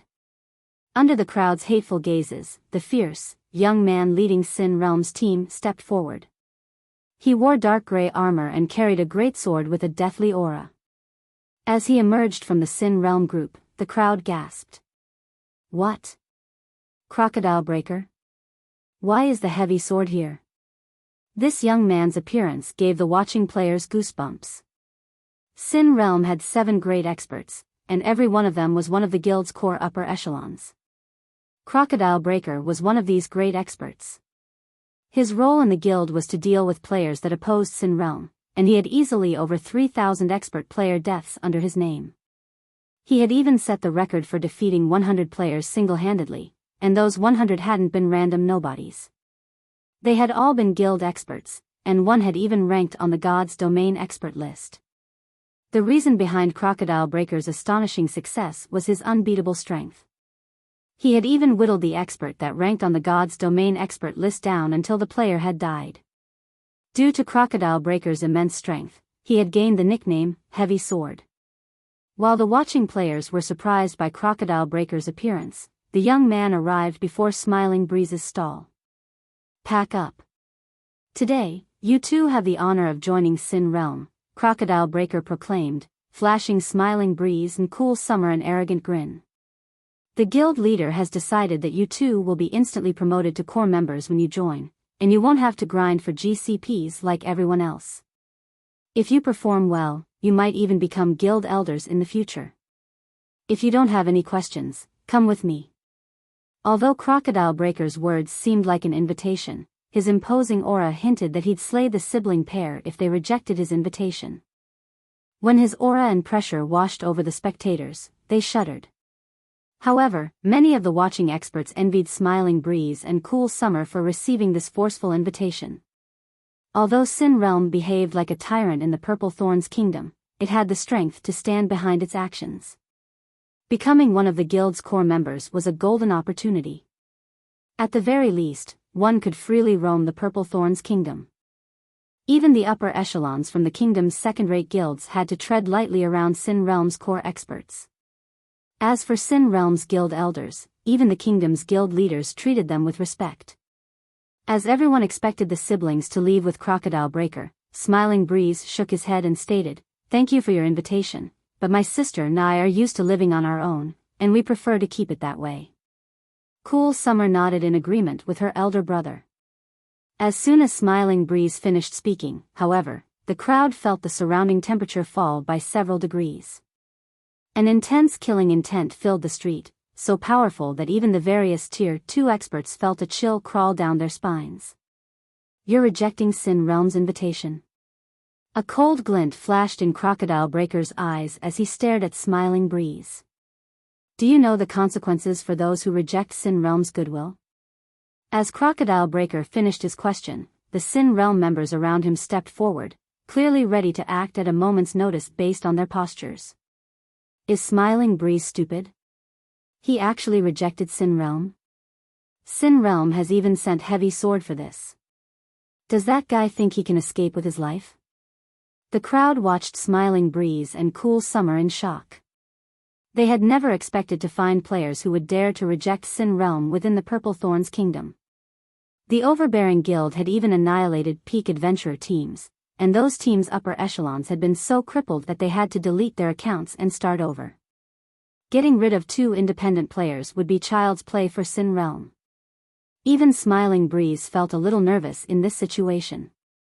He had no doubt that if he continued to reject the invitation, Crocodile Breaker and his minions would take action. Although NPC soldiers patrolled the town, he wasn't confident of escaping if Crocodile and the other Sin Realm members attacked. It would take the NPC soldiers too long to react and arrive to stop Sin Realm's members. As Smiling Breeze tried to find a way out of this predicament, a low voice rang out of the crowd. "Excuse me, but are you still selling basic level strengthening potions?" As this voice broke the silence, the tension on the street loosened considerably.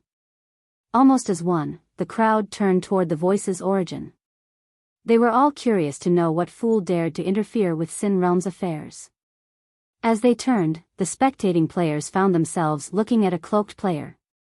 At a glance, everyone assumed that this player was a young swordsman. As the swordsman approached Smiling Breeze's stall, his leisurely gait made it seem as if Sin Realm's players were nothing in his eyes.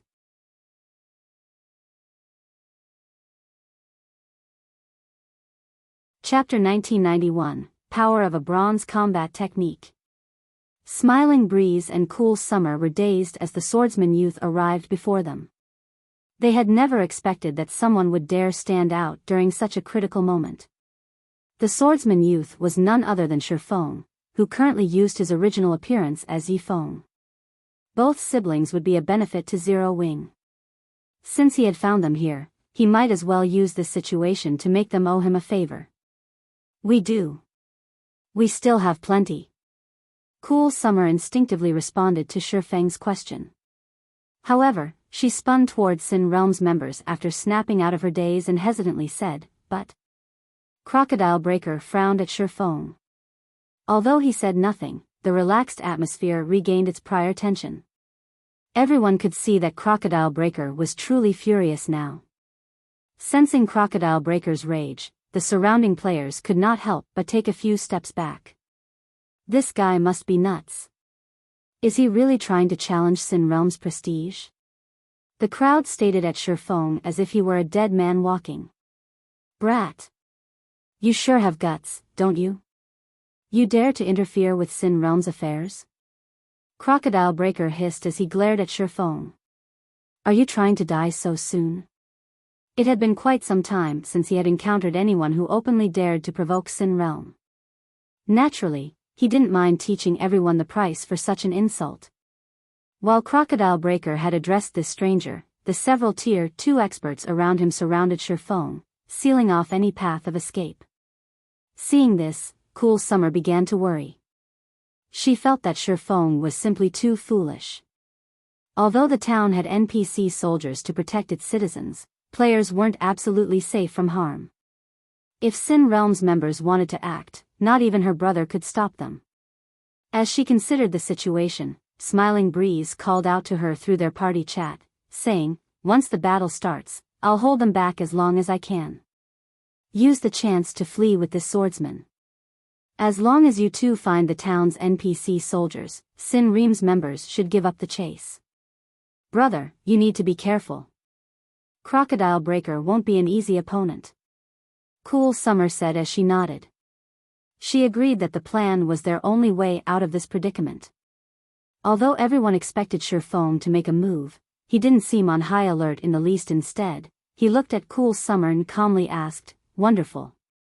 I'd like to buy every basic level strengthening potion you have. How much will it be?"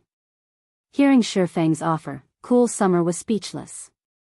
Despite the situation's painful tension, Shifeng was in the mood to discuss the potion. If they didn't make a move now and allowed Sin Realm's members to surround them, they'd be doomed. She even began to suspect that Shifeng truly wanted to purchase the potions and that he didn't actually have any intentions of helping them. "Brat, you must really be tired of life," one of the Tier 2 assassins around Shifeng bellowed. He hadn't thought that Shifeng would dare to belittle them to this extent. The Tier 2 assassin dashed toward Shifeng to scare the swordsman, although he didn't plan to attack the man. Crocodile Breaker hadn't given the command to attack, and if he struck this swordsman, the town's NPC soldiers would attack him and the rest of his team. However, after the Tier 2 assassin used shadow steps to appear behind Shifeng and before he could place a tracking mark on the swordsman, a blue light flashed before him. The level 58, Tier 2 assassin's vision faded to black, and his body collapsed to the ground, a piece of equipment appearing next to his corpse. As if space had frozen, the main street fell deathly silent. Everyone only recovered from their daze after a few seconds. What's going on? What just happened? How did that Tier 2 assassin die? Although the spectators saw that the Tier 2 assassin was dead, they didn't understand what had just occurred. The Tier 2 assassin had been charging at Shifeng a moment ago, yet his body had fallen to the ground a second later. "Brother, do you know what just happened?" Cool Summer whispered to Smiling Breeze as she stared at the slain assassin. "I didn't get a clear look, but I think that swordsman is responsible," Smiling Breeze said as he stared at Shifeng, an indescribable shock filling his heart. Despite having reached the trial tower's 7th floor, he had failed to witness Shifeng take action. All he has seen was a blue flash envelop the Tier 2 assassin. To make matters worse, he hadn't been able to react to the situation. He had only realized that Shifeng had acted after the assassin had died. It was unbelievable. Sin Realm's members were just as stunned, unable to believe that their companion had fallen. What did he do? This question consumed their minds. It wouldn't have been as unusual if anyone else had died, but the Tier 2 assassin was one of Sin Realm's top-ranked experts. Why wouldn't they be afraid after watching such an expert die in an instant? "What are you afraid of?" Crocodile Breaker roared. "We're in an NPC town. He attacked us first. The NPC soldiers won't let him off the hook." Crocodile Breaker's reminder snapped his companions out of their daze, and they began to close the distance between them and Shifeng. They planned to distract this swordsman until the NPC soldiers arrived. "Fellow friend, you need to run. You'll be in trouble if you stay until the NPC soldiers arrive," Smiling Breeze hurriedly warned Shifeng. Despite Shifeng's frightening strength, attacking another player in a town was unwise. If the NPC guards captured him, he'd suffer a tragic end. "Run? You think we'll let you get away so easily?" Sin Realm's members sneered at Shifeng as they began to attack. They had been rather apprehensive of making a move, but now that Shifeng had attacked them, the system would determine that this swordsman was the guilty party. If they attacked now, they'd simply be defending themselves. Spells and arrows bombarded Shifeng as Sin Realm's Tier 2 MTs formed a tight circle around Shifeng, leaving no gaps for escape. However, when the spells and arrows struck, they only hit Shifeng's afterimage. Before anyone had time to realize what had happened, Shifeng had appeared beside the approaching Tier 2 MTs, his blade slicing the MT's vital points. Purgatory Pentaslash. Despite targeting Tier 2 MTs, Shifeng ended them in no more than 2 slashes. In the end, 2 Tier 2 MTs died without the chance to activate their life-saving skills. When Crocodile Breaker saw his companions dying, his expression darkened. He immediately activated his Berserk skill and launched a vicious slash at Shifeng with his greatsword. Sin Realm's other Tier 2 experts activated their Berserk skills, as well, assisting Crocodile Breaker from the side and aiming to pin Shifeng down. Despite seeing the greatsword, with its deathly aura, and the multiple Tier 2 spells flying toward him, Shifeng didn't move to dodge. Instead, he dashed forward and brandished his 2 swords against Crocodile Breaker. Swords Transmigration. Suddenly, a beautiful galaxy of stars appeared around Shifeng before exploding. Boom! The impact threw Crocodile Breaker back by over 10 yards. Even after he landed, he had to stumble several steps back before he could stabilize his position. Both of his arms had gone numb, and he couldn't lift his weapon. He had also lost 20% of his HP. In contrast, Shifeng remained unharmed. How is this possible? Crocodile Breaker stared at Shifeng, dumbfounded. When he activated his Berserk skill, his strength was even higher than a Great Lord's of the same level. He nearly had enough strength to rival a Grand Lord, and he had the support fire from the Tier 2 Elementalists and Cursemancers around him. Still, Shifeng had sent him flying, not the other way around. To make matters worse, he could tell that this swordsman hadn't used a skill or spell, both of which would change the user's ambient mana when activated. Crocodile Breaker's companions were just as stupefied. The Berserker, known as Heavy Sword, had been thrown from a head-on clash. Moreover, Crocodile Breaker had already activated his Berserk skill, while his opponent hadn't. So, this is the power of a bronze combat technique? Shifeng was similarly surprised to see the results of his attack. He had never thought that a bronze combat technique would be so powerful. Boss Croc. The NPC soldiers are here. This swordsman is dead for sure.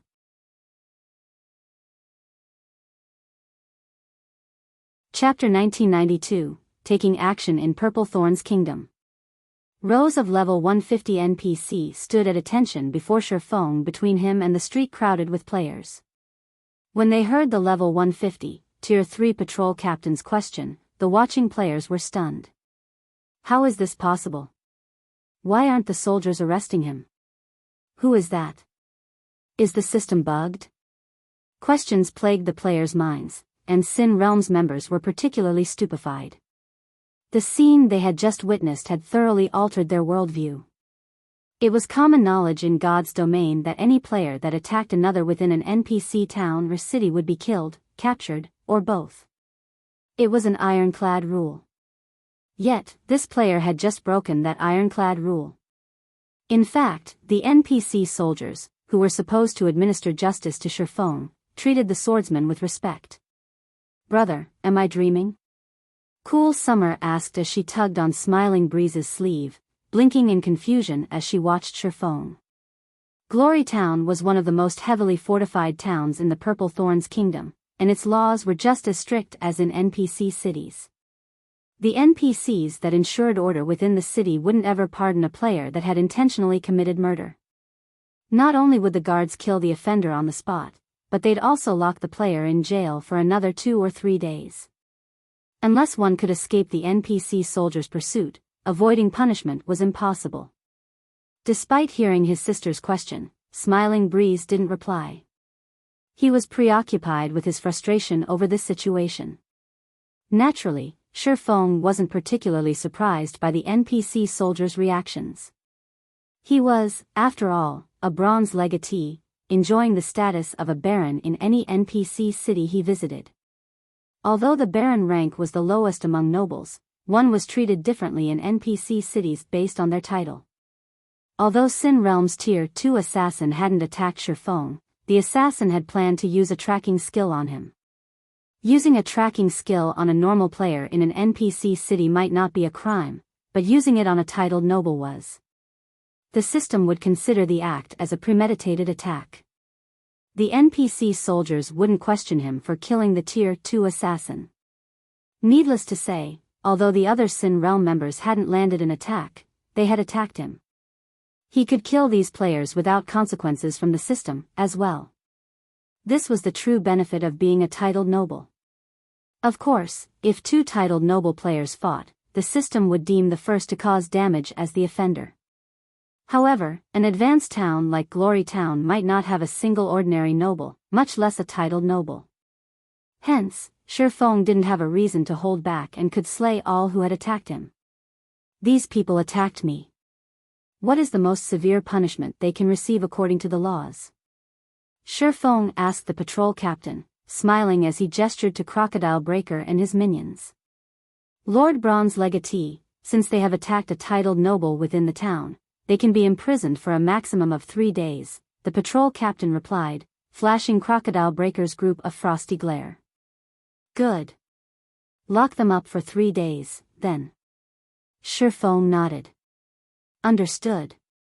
Upon hearing Shifeng's instructions, the patrol captain waved a hand and signaled his soldiers to arrest Crocodile Breaker and the rest of Sin Realm's members. The crowd gaped in shock as they watched the NPC soldiers arrest Crocodile Breaker's group. Shifeng had clearly attacked and killed a player first, yet Sin Realm's members were going to jail. This would be a huge loss for the guild. Damn it. How does he have a titled noble position in Glory Town? Crocodile Breaker's expression darkened after hearing the patrol captain's command. He knew a little about the privileges a titled noble enjoyed, but he hadn't dreamed that Shifeng would be a titled noble here. Spending 3 days in jail was far less acceptable to expert players like himself than losing a single level. In God's domain, time was money. He would fall far behind the frontline players if he lost 3 days. Not only would he fall behind in terms of levels, but his weapons, equipment, and skills would as well. Boss, what should we do? Sin Realms members grew anxious as the NPC soldiers approached. Spending 3 days in jail was akin to being locked out of God's domain for 3 days. To players like them, who had already gotten used to living in God's domain, this outcome was worse than death. Retreat! Everyone retreat! Crocodile Breaker shouted. The only way to escape imprisonment was to flee Glory Town.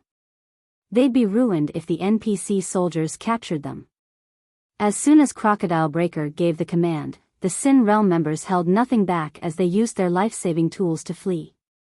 Trying to fight the NPC soldiers would be suicidal. The level 150, Tier 2 NPCs could kill them with a single hit. They'd be pulverized. If they fought, not only would they die and lose a level, but they'd still be stuck in prison for 3 days. When Smiling Breeze and Cool Summer saw Sin Realms members turn and run, they couldn't help but breathe a sigh of relief. Now that these guild players were gone, they could escape danger. At worst, they would have to leave the Purple Thorns Kingdom. Although doing so would waste the investments they had poured into the kingdom, it was a better option than being hounded and killed by Sin Realms members. However, as Crocodile Breaker fled, he retrieved a magic scroll from his bag and activated it.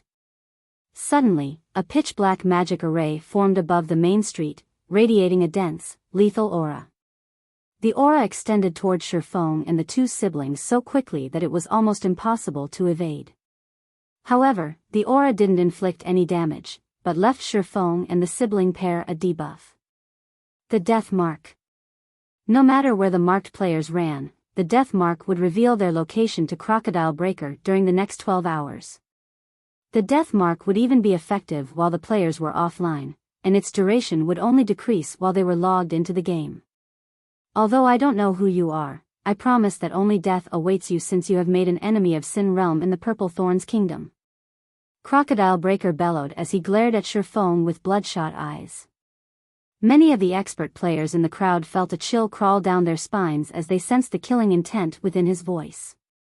He had wanted to kill Shifeng to prove Sin Realm's might to the watching players, but he hadn't expected the swordsman to use him as a nameless pawn and damage Sin Realm's reputation instead.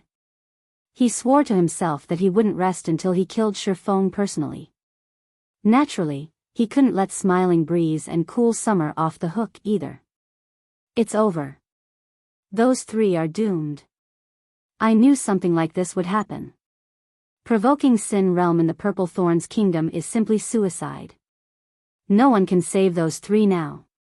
The various expert players and adventurer team members present could not help but sigh at this turn of events. They knew Crocodile Breaker wouldn't easily let this matter rest. He would kill the trio back to level 0 at the very least. Realizing the same, Smiling Breeze and Cool Summer revealed grim expressions. Now that they bore the death mark, Sin Realm would track them down and kill them even if they left the Purple Thorns Kingdom. Is that so? Let's see you try it. Glancing at Crocodile Breaker, who was about to activate an instantaneous movement magic scroll, Shifeng used Instant Strike to appear before the Berserker. He then brandished Killing Ray. Sword's Orbit. With the attack speed boost from Instant Strike, the Sacred Sword moved so quickly that not even Crocodile Breaker, who still had an active Berserk skill, could defend himself before multiple swordlights devoured him. In the blink of an eye, his HP plummeted, and his body collapsed to the ground.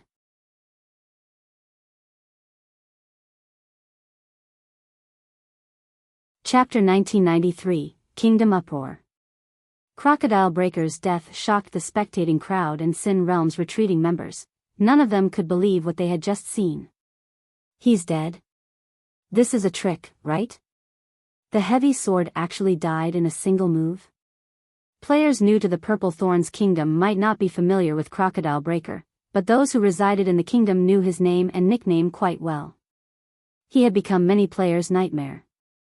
Many of the kingdom's expert players that had resisted Sin Realm had died by Crocodile Breaker's hand, yet such a powerful expert had died instantly.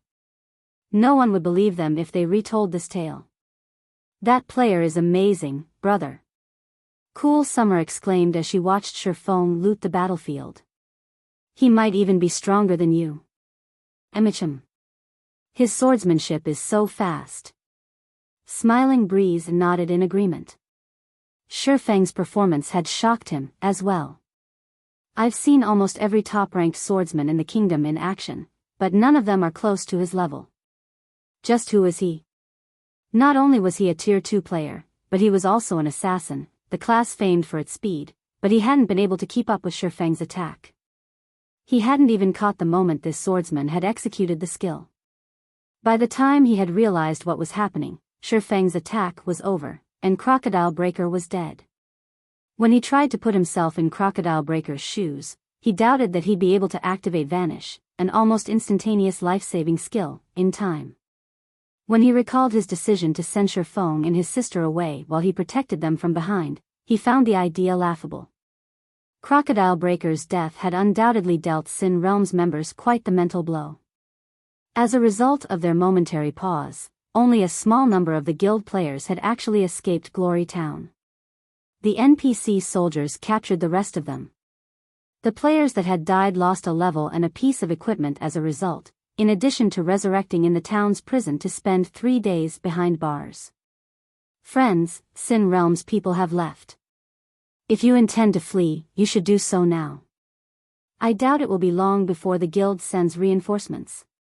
It will become far harder to leave Glory Town once they arrive. Shifeng addressed Smiling Breeze and Cool Summer once he finished collecting the items Sin Realm's members had dropped.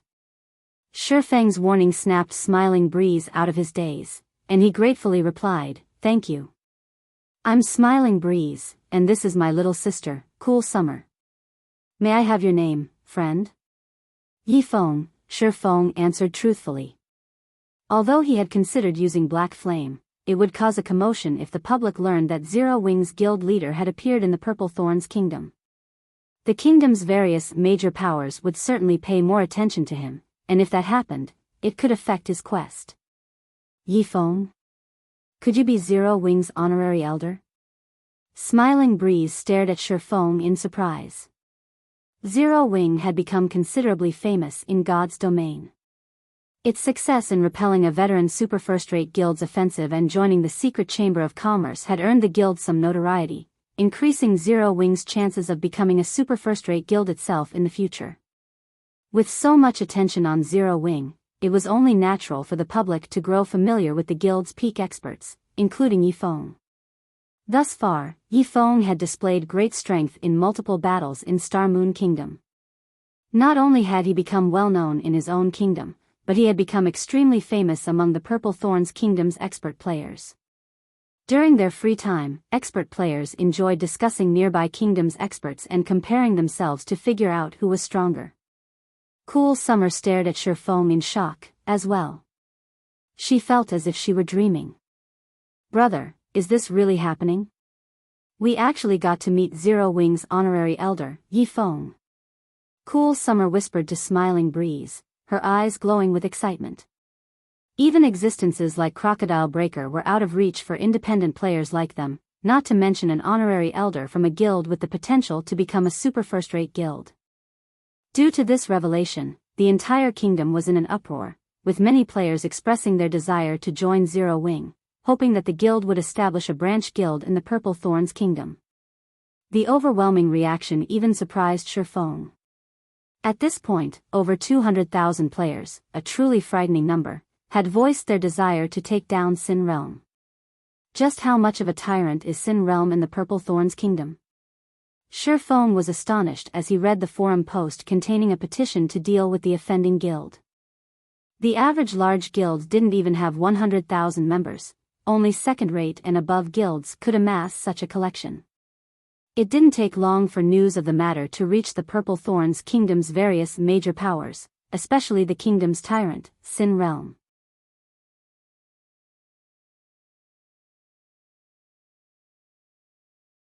The Steel Puppet? Iron Tooth rejoiced when he heard his guild leader's command. Hurriedly, he replied, "Leave it to me. I'll make sure Yifeng regrets ever setting foot in the Purple Thorns Kingdom." Following which, Iron Tooth, one of Sin Realm's 7 great experts, walked out of the guild leader's office to organize a team for his trip to Glory Town. In the meantime, Shifeng had arrived at Glory Town's town hall. Although Glory Town was not located in a high-resource map, based on the situation, Shifeng felt that this was an excellent place to make money and recruit expert players for Zero Wing. Although the monsters around Glory Town were average in all aspects, a specific rare herb was available in the area, the Phantom Flower, the main material for producing the basic level strengthening potion. Even in a herb-rich country like the Purple Thorns Kingdom, the Phantom Flower was far from common, and it didn't even grow in Starmoon Kingdom. Other kingdoms and empires that contained the Phantom Flowers didn't produce the flowers in large quantities either. This was why Cool Summer had come to Glory Town. Due to the basic level strengthening potion's popularity in the past, the Phantom Flower had become incredibly valuable. Each flower had initially sold for 3 silver, but the price had eventually skyrocketed to 15 silver. Currently, one could count the number of basic level strengthening potion recipes that existed in God's domain on one hand. Since so few players grinded in high-level maps right now, the demand for this potion wasn't particularly high yet either. However, as players progressed in the game, they would need more EXP per level, making it far more difficult to level up. Fighting higher-leveled monsters would soon become a necessity if players wanted to increase their level quickly. At that time, the basic level strengthening potion would become intensely popular, which, in turn, would increase the scarcity of the Phantom Flowers. Although Shifeng didn't yet have the recipe, he could take advantage of the situation to stockpile Phantom Flowers. Producing basic level strengthening potions would become impossible without them, after all. Naturally, more of the potion's recipes would surface as time passed. Lord Bronze Legatee, how may I be of service today? The town hall's senior administrator took the initiative to approach Shifeng as he entered the building. I wish to buy 2 plots of land, Shifeng replied. Very well. These are all the lands available for sale in the town, the senior administrator said as he revealed a map of Glory Town. Despite being an advanced town, Glory Town's size was only the size of an intermediate town. As a result, it didn't have many lands for sale. As Shifeng inspected the lands in the town's central district, he noticed a dark blue marker. It was particularly eye-catching since the rest of the markers on the map were light blue. How is this possible? There's actually a plot of advanced land for sale?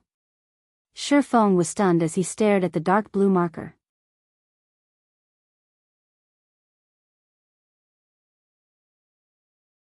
Chapter 1995, Advanced Land. How much for this plot of land? Shifeng asked, suppressing the excitement in his heart as he pointed at the dark blue marker on the map. In the past, the various superpowers had considered advanced lands extremely valuable. Unlike ordinary lands, players had absolute control of the advanced lands they purchased. In other words, like guild towns and cities, players wouldn't be limited to the type of construction they could build on the land. Instead of building shops, guild residences, or private houses, players could construct auction houses or battle arenas. Though, only a fool would build a battle arena in an NPC town, as doing so would not yield any profits. NPC towns didn't have much mana, and a battle arena wouldn't provide enough benefits to the players training within without a high mana density. The wisest way to use a plot of advanced land was to build an auction house. Auction houses couldn't be constructed on ordinary lands, and NPC towns didn't usually possess auction houses. Of course, player-constructed auction houses didn't hold much attraction for players. They were already available in NPC cities, and every NPC town and city had a teleportation hall, allowing players to travel from one location to another easily. Moreover, NPC auction houses were usually connected with multiple other NPC auction houses, which allowed players to sell and purchase items from multiple NPC cities. In contrast, player-constructed auction houses were only connected with other auction houses the player owned. However, player-constructed auction houses had an advantage that NPC auction houses lacked: the freedom to choose the form of currency required. Instead of coins, players could use credits or magic crystals. Many of God's Domain's players dreamed of earning real-world money through the game, but transactions involving credits and in-game items were troublesome. Normally, players were only willing to go through the trouble for bulk or high-value transactions. However, player-constructed auction houses removed the hassle of credit trades. The services player-constructed auction houses offered were convenient for small transactions, and the guilds operating the auction houses could collect processing fees, earning a large sum of credits. If the auction house's trade volume was sufficiently high, the ruling guild could even earn enough credits per day to make the various superpowers jealous.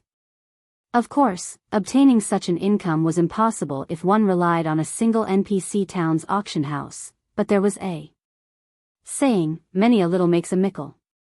If Shifeng could construct an auction house while God's domain was still in its early phases, he could earn a fortune.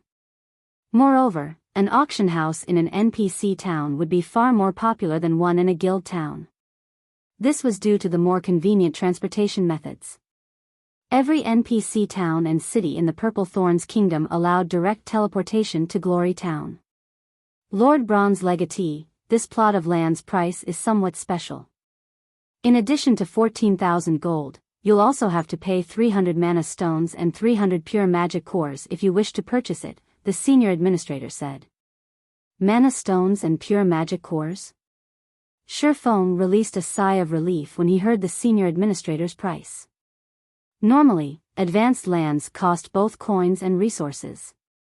Fortunately, the resources required this time were not particularly valuable. Shifeng could easily synthesize mana stones from magic crystals, and he could collect pure magic cores from killing level 50+ Great Lord ranked demonic beasts. Neither of these items would be difficult to acquire for Zero Wing. As for the 14,000 gold, the cost was practically negligible. Zero Wing had earned quite a bit of profit recently, and he had the compensation the Black Dragon Empire's various large guilds had paid for their transgressions. Even though most of the compensation had been paid in materials and lands, quite a few guilds had paid with coins. Overall, Shifeng currently had over 170,000 gold in his pockets. This was also why he had decided to activate a super large-scale neutral city. After speaking with the senior administrator, Shifeng contacted Melancholic Smile and had her send some manpower to Glory Town. He also instructed her to send mana stones and pure magic cores. In less than an hour, Shifeng had received the required 300 mana stones and 300 pure magic cores. He then purchased the advanced land, in addition to 2 plots of ordinary lands, spending a total of 18,000 gold. After purchasing the lands, Shifeng used the auction house design, which the guild had recently acquired, and instructed his guild's architects to construct the auction house on the advanced land. He then spent another 5,000 gold to construct a guild residence and a shop on the 2 plots of ordinary land. Suddenly, 3 extremely eye-catching buildings rose within Glory Town. The Candlelight trading firm was especially impressive, and although it wasn't as majestic as the advanced auction house, it was a 3-story building. Moreover, it occupied just as much area as Zero Wing's new residence. Glory Town's players immediately noticed the appearance of Zero Wing's residence and the Candlelight trading firm. The town wasn't particularly large, after all, and none of the town's lands had been purchased by any major powers. Glory Town was merely a border town, a temporary leveling area for a small number of independent players. There was no real value to purchasing the lands here. Why is there a player-constructed auction house? Didn't they say that it wasn't possible to construct auction houses in NPC towns? Zero Wing is so awesome. It has even pulled off something like this. But what's the point in constructing an auction house here? Player-constructed auction houses don't usually have a lot of items for sale. The customer base is so much smaller than NPC auction houses, so there isn't much point in using a player-constructed one. True, but isn't Zero Wing Star Moon Kingdom's overlord? It also has a big city like Zero Wing City. This auction house here should be connected to the one there. If that's the case, it should have a lot of items for sale. Glory Town's players were all curious about the Candlelight auction house that now graced their town. They immediately entered to inspect the building and its services. However, once players examined the items for auction, they were stupefied. The Candlelight auction house had just as many items as the auction houses in NPC cities. Most importantly, many items could also be purchased with either coins or credits. Players could even spend credits to buy a single piece of bronze organ. This discovery excited the players that didn't have many coins but had spare credits lying around. Moreover, the weapons and equipment the Candlelight auction house offered were much cheaper. Amazing. The Candlelight auction house is simply amazing. Crap. There are so many pieces of level 55 mysterious iron equipment for sale. You won't even find this many in NPC cities' auction houses. Everyone's eyes turned bloodshot as they read through the item lists in the Candlelight auction house. Meanwhile, news of Glory Town's new auction house soon reached the Purple Thorns Kingdom's official forums with a particularly eye-catching title. Candlelight auction house appears in Glory Town.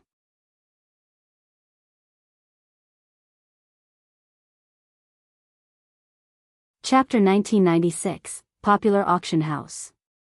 Due to the appearance of the Candlelight auction house, the players viewing the Purple Thorn Kingdom's official forums were in an uproar, especially the ordinary independent players. Once they read the forum thread, they headed to Glory Town. Normally, these independent players struggled to earn money, yet God's domain had many aspects that required coins. Exchanging credits for coins wasn't easy either, since most workshops and money farming teams sold coins at a minimum of 5 gold. Sellers very rarely sold small amounts, such as 50 silver or 1 gold. Players from ordinary households couldn't afford to spend the credits on 5 gold, and although they were willing to purchase individual pieces of bronze or mysterious iron equipment with credits, such opportunities were incredibly rare. Most players only sold bronze and mysterious iron equipment for credits when they were selling in bulk. Although it was possible to purchase individual bronze and mysterious iron equipment with coins in Guild Town's auction houses, there was generally a limited supply. Furthermore, traveling to Guild Towns wasn't very convenient. Now that the Candlelight auction house had appeared in an NPC town and had a large stock of items, Purple Thorns Kingdom's general populace couldn't sit still and do nothing. In less than half an hour, Glory Town's sparsely populated streets had become crowded with players. Everyone visiting the town swarmed toward the Candlelight auction house to purchase and sell items. The town had become even more lively than Zero Wing City. Shifeng was overwhelmed as he watched from within the auction house. According to the auction house's statistics, over 30,000 items had been put up for auction, and over 50,000 items had sold. Meanwhile, the auction house had collected over 200,000 credits from processing fees and over 100 gold in consignment fees. Glory Town's Candlelight auction house made even more money than Zero Wing City's. Suddenly, Melancholic Smile contacted Shifeng and demanded, "Guild leader, what did you do in the Purple Thorns Kingdom? The Candlelight auction house has gained several thousand members in the last few moments. We've earned over 40,000 magic crystals via membership fees alone. In addition, the total trade volume for the auction houses in Zero Wing City, Silverwing Town, and Stone Forest Town has increased drastically. It's 30% higher than usual." The auction houses in Zero Wing City, Silverwing Town, and Stone Forest Town were some of Zero Wing's main income sources. However, the trade volume for these auction houses had increased by 30% and continued to rise. At this rate, the 3 auction houses would soon generate half of Zero Wing's credit income. At that time, Zero Wing would no longer have to sell secret silver and fine gold weapons and equipment to maintain the training ground. The guild might even be able to afford to recruit more internal members. A 30% increase in trade volume? Shifeng chuckled. That's only the beginning. If everything goes smoothly, we should see an increase of 70% at the very least. Oh, right. Send someone out to collect phantom flowers. As long as they don't cost more than 5 silver per stalk, buy as many as possible. An ordinary guild city couldn't compare to the convenience of owning an advanced land in an NPC town or city. This was even true for Zero Wing City, which had a player population of over 10 million. No other guild had built a guild auction house in an NPC town in the Purple Thorns Kingdom, and Shifeng's success would attract a large number of players to Glory Town. Soon, the NPC town would see more player traffic than Zero Wing City, and almost every player that visited had done so specifically to use the Candlelight auction house. Melancholic Smile was dazed when she heard that the trade volume would increase by at least 70%. If it really were possible to secure so much income, they wouldn't have to worry about the new training grounds operation costs. Phantom flowers? I'll have my people purchase them via secrets channels, Melancholic Smile said after recovering from her shock. No. We cannot purchase the flower through secret. I don't want to attract any unnecessary attention. Have people purchase the flowers from the various kingdoms and empires in secret, but try not to affect the market price, Shifeng said. Although the phantom flower wasn't particularly special, if Zero Wing purchased the flower in bulk through the secret chamber of commerce, the chamber's other members would notice. That could affect his plans to stockpile the phantom flowers. He was not willing to take such a risk. I understand. I'll have people collect phantom flowers in secret, Melancholic Smile said, understanding Shifeng's intentions. She then disconnected the call and began to arrange the necessary manpower. Meanwhile, a group of cloaked players had reserved a bar not far from the Candlelight auction house and had settled in to observe the situation. Commander Irontooth, I've sent some players to investigate, but we haven't discovered how Zero Wing got permission to construct the auction house. We only know that Zero Wing had dispatched a group of architects to construct it on that plot of land, a masked, level 58, Tier 2 assassin reported. Zero Wing has also constructed a residence in the town. By the looks of it, the guild plans to recruit members from Glory Town and begin its development in the kingdom from here. What an arrogant guild. First, Zero Wing kills our guild members, and now, it intends to start a branch guild in our kingdom? This is an insult to Sin Realm. Rage flared within Irontooth as he listened to his subordinate's report. Commander, why don't we go and kill Yifeng now, a level 58, Tier 2 ranger suggested. No. We'll wait until he leaves Glory Town. Irontooth growled, shaking his head. Although Glory Town is only a town, it is a heavily fortified border town. Moreover, he must be aware that he has a tracking mark on him. He will expect an ambush and remain around a high number of NPCs. He might even have a bunch of companions with him. If we strike abruptly, we'll just end up like Crocodile Breaker. Right now, we need to wait. Once the tracking mark disappears, Yifeng will sense it. He'll think that he is free and will act more boldly. That will be the perfect time to take his life. Notify Feather Hunter and tell him to keep a close eye on Yifeng. Understood. The Tier 3 tracking scroll Crocodile Breaker had used was incredibly rare and effective, but it had an obvious flaw: the targeted player could perceive the mark. However, Sin Realm used such a tracking scroll for that reason, letting their prey know that they were being tracked and hunted. The tracking scroll was merely a distraction, a setup for the true attack that would occur after the death mark disappeared. Their killing move was a special legacy Sin Realm had obtained: Covert Killer. Not only did the Covert Killer hidden class allow a player to track others without being detected, but it also allowed the player to land a fatal blow from an extremely long distance. The class was almost tailor-made for rangers. Sin Realm had nurtured a group of true tracking experts with this special legacy.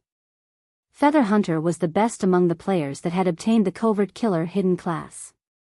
While Sin Realm's Feather Hunter watched his target, Shifeng boldly left the Candlelight auction house and headed for the trading firm a short distance away.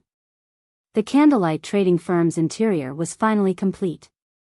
The first floor would be reserved for selling daily necessities, the second would sell valuable items Candlelight produced, and the third would contain workspaces and a warehouse.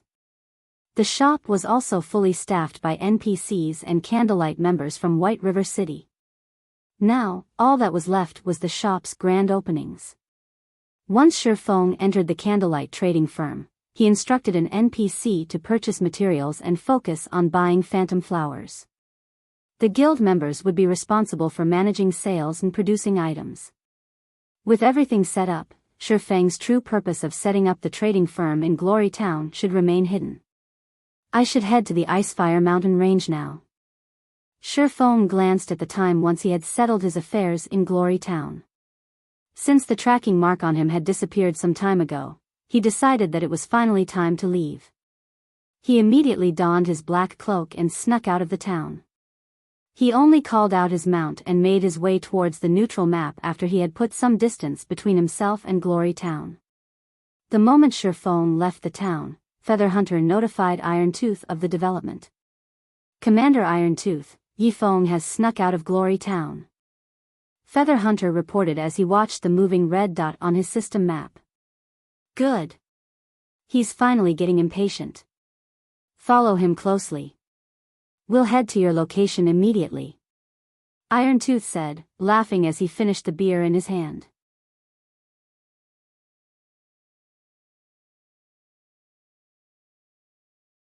Chapter 1997, Ancient Stone Box. Shifeng headed south after leaving Glory Town. Is this guy insane? He's running out in the fields without a care. What's going on? Why haven't the monsters noticed him? The players grinding in the fields were astonished as they watched Shifeng brazenly charge through the wilderness. They were stunned further when they realized that the high-level monsters nearby completely ignored the swordsman, while some actively avoided him. After a short moment, Shifeng vanished. The players here have already gotten used to killing higher-leveled monsters. As Shifeng rode through the wilderness on his mount, he noticed many parties fighting in the wild. Seeing these elite players' performance, he realized that they were slightly stronger than Star Moon Kingdom's elites. The monsters these elite players faced were clearly level 70 or higher. Not only did the monsters have an advantage in levels, but their basic attributes were also much higher. However, these elite players handled the monsters adeptly. They never tried to take the monsters head-on, sending the party's MT to distract the target while evading the monsters' attacks instead. Meanwhile, the party's ranged players bombarded the monsters, slowly but surely whittling down the higher-leveled opponents. While this combat method might seem simple, it was not easy to implement since the monsters in the area had considerably high combat standards. Including the attribute differences, distracting these monsters without taking a hit would be very difficult for current MTs, much less doing so for a long period. Players' combat standards would be tested here. However, despite their excellent performances, the best these players could manage was grinding in Glory Town's nearby maps. The farther they were from Glory Town, the stronger the monsters would be. Players would encounter more than just special elites and chieftains, they'd also run into lords and high lords. Even level 60, tier 2 experts would have to flee from level 70 plus lords and high lords, not to mention tier 1 players. Not only were these monsters' combat standards superior to special elites and chieftains, but they also had an arsenal of skills. If tier 2 experts were not careful, they could die in the blink of an eye. Of course, these monsters were no trouble for Shifeng. He had already reached level 70 and could easily move through these level 70 plus lords and high lords. After over 2 hours of travel, Shifeng finally arrived in an open gravel plain. An ancient altar, surrounded by stone pillars that formed a maze, stood in the center of the plain. Meanwhile, level 75 and higher elemental creatures roamed the maze, the majority of which were lord-ranked monsters. This was the elemental altar, the most famous location in Glory Town's map during Shifeng's previous life. Sure enough, no one has come this far yet. As Shifeng arrived before the elemental altar and gazed upon the ancient stone box upon it, he couldn't help but smile. Any player that had wanted to travel to Thunder Axe City had almost always done so through Glory Town in the past, but by the time he had made it to the town, players had long since explored the area. Meanwhile, among the various locations found, players had talked about the elemental altar more than any other. The altar had become such a hot topic due to the stone box enshrined on it. While the stone box might look ordinary, it contained an amazing treasure. The sealing stone. Although the sealing stone was a one-time use tool, it had astounding power. When used, it could seal the strength of one monster, reducing its rank by 1 for 3 hours. While this effect might not seem impressive, the sealing stone was even effective against mythic monsters. The tool would reduce ordinary mythic monsters to Grand Lord rank, and mythic-ranked archaic species would become as weak as ordinary mythic monsters. The player that had opened Thunder Axe City's entrance in the past had only succeeded due to this sealing stone. The guardian boss that protected the entrance would have been unbeatable for individual players at that time otherwise. As proof, many Superpowers Apex experts had failed to unlock the neutral city. Now that Shifeng wanted to open Thunder Axe City, he had to get a sealing stone of his own. However, opening the stone box was easier than said due to the Thunder Beast that guarded it. Thunder Beast, Elemental Creature, Grand Lord, Level 77. HP 85,000,000/85,000,000. This Thunder Beast would be a challenge, and as more players gathered, it would become stronger. Unlike other field bosses, it would grow stronger once more than one hostile life form was within range. If more than 6 life forms were nearby, the Thunder Beast would grow into a Grand Lord ranked archaic species, and it would become as strong as mythic monster. If more than 20 life forms were within range. Although it wouldn't grow past mythic rank, its combat standards would skyrocket. The Thunder Beast would become impossible to defeat if more than 100 life forms were nearby. Meanwhile, the life forms in question included summoned creatures and players' personal guards. To make matters worse, the Thunder Beast would obtain more and higher quality skills as more life forms entered its range of influence. Because of this, the Thunder Beast had remained undefeated even after many guild experts had reached level 70 in the past. The sealing stone had only been discovered after a level 75 peak expert had visited the elemental altar and defeated the boss with special tools in hand.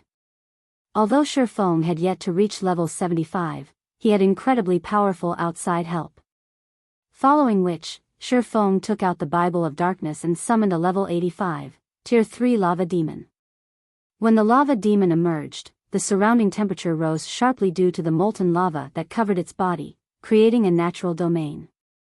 The lava demon was fond of melee combat, and while it might not be able to contend with a Grand Lord of the same level, it shouldn't have any issues against a Grand Lord 8 levels lower with the Bible of Darkness's strengthening effects. Go! Shifeng commanded, gesturing at the Thunder Beast that slumbered beside the elemental altar. The lava demon released a war cry before charging at the Thunder Beast, appearing before the Grand Lord in an instant and activating the Tier 3 taboo skill, Lava Claw. By the time the Thunder Beast woke from its slumber, the lava demon's claw had struck the monster's lightning-formed body. Roar! The Thunder Beast cried out in agony, instantly losing more than 2 million HP, due to Lava Claw's weakening effect. The Thunder Beast's basic attributes dropped by 10%, as well. However, not one to be outdone, the Thunder Beast responded with a swipe of its tail, sending a whip of lightning at the lava demon. Tier 3 skill, Lightning Annihilation. With just one swing of its tail, the Thunder Beast launched a lightning attack in a 100-yard cone. Even a Tier 2 metric tons of the same level with an active life-saving skill would barely survive the attack if they were on the receiving end. Any other class would die. Fortunately, the skill was nothing to the lava demon. The summoned demon only lost a little over L5 of its 24 million HP. Shifeng finally made his move after the lava demon and Thunder Beast struggled against each other for some time. Activating Instant Strike, he appeared beside the Thunder Beast and bombarded the Grand Lord with his attacks. Shadow Blade. Purgatory Pentaslash. Flame Burst. Phantom Kill. Shifeng used one skill after another, each hit dealing tens of thousands of damage, with some even dealing over -100,000. The Thunder Beast's HP began to plummet. 90%. 70%. 50%. Since the Thunder Beast only had 2 opponents, Shifeng and his Lava Demon, it could only use 2 of its skills, the AoE Tier 3 skill, Lightning Annihilation, and the single-target Tier 3 skill, Lightning Claw. Against Shifeng, a player with the strength to rival a Great Lord of the same level, the Thunder Beast could only watch, helpless, as it continued to lose HP. In the end, Shifeng activated Divine Providence and landed the killing blow when the Thunder Beast's HP fell below 1%. The Grand Lord's body then dispersed as countless arcs of lightning, vanishing from the elemental altar.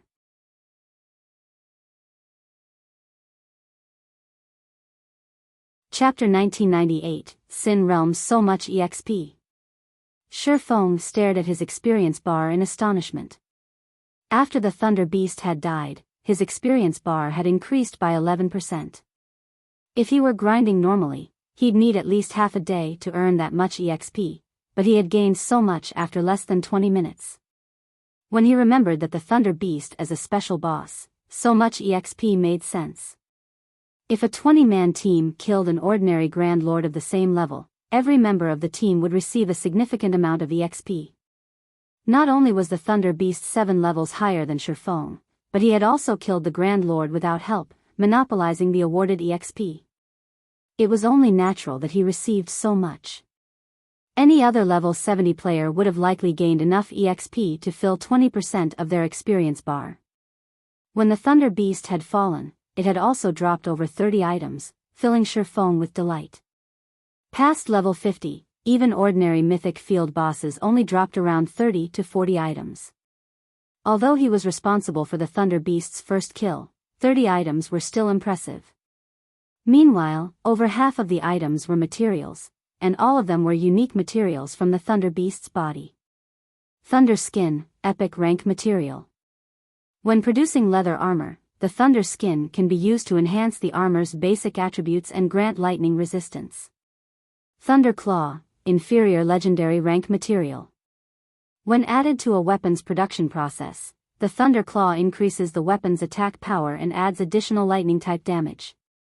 All of the materials were unique items for tailoring, leatherworking, forging, alchemy, enchanting, and engineering. Every one of these items was incredibly valuable. The Thunder Claw was just as valuable as an ordinary epic weapon since materials that altered a weapon's damage to lightning type were particularly rare.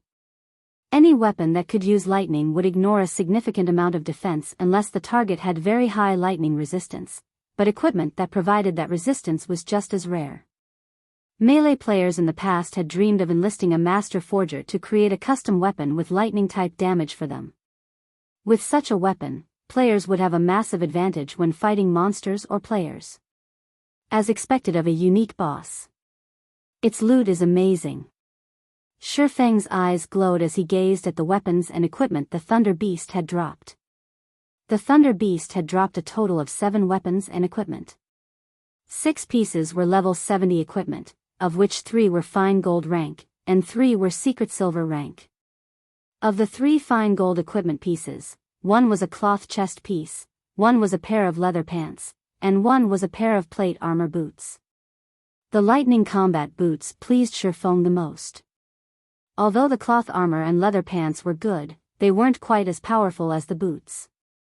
Not only did the lightning combat boots add 10 points of lightning resistance, but they also possessed a powerful additional active skill called Lightning's Shadow. When activated, the skill transformed the wearer into a streak of lightning for 10 seconds. Players wouldn't be able to attack during this time, but they would move as fast as lightning. If the player attacked during the transformation, they'd revert to their original state. The skill also had a 10-minute cooldown. This skill would undoubtedly make up for a plate armor class's lack of mobility. Whether the player used the skill to chase an opponent or flee, it would be exceptionally effective. Moreover, the lightning combat boots' basic attributes were even higher than those on the level 60 fine gold boots Shi Feng currently wore.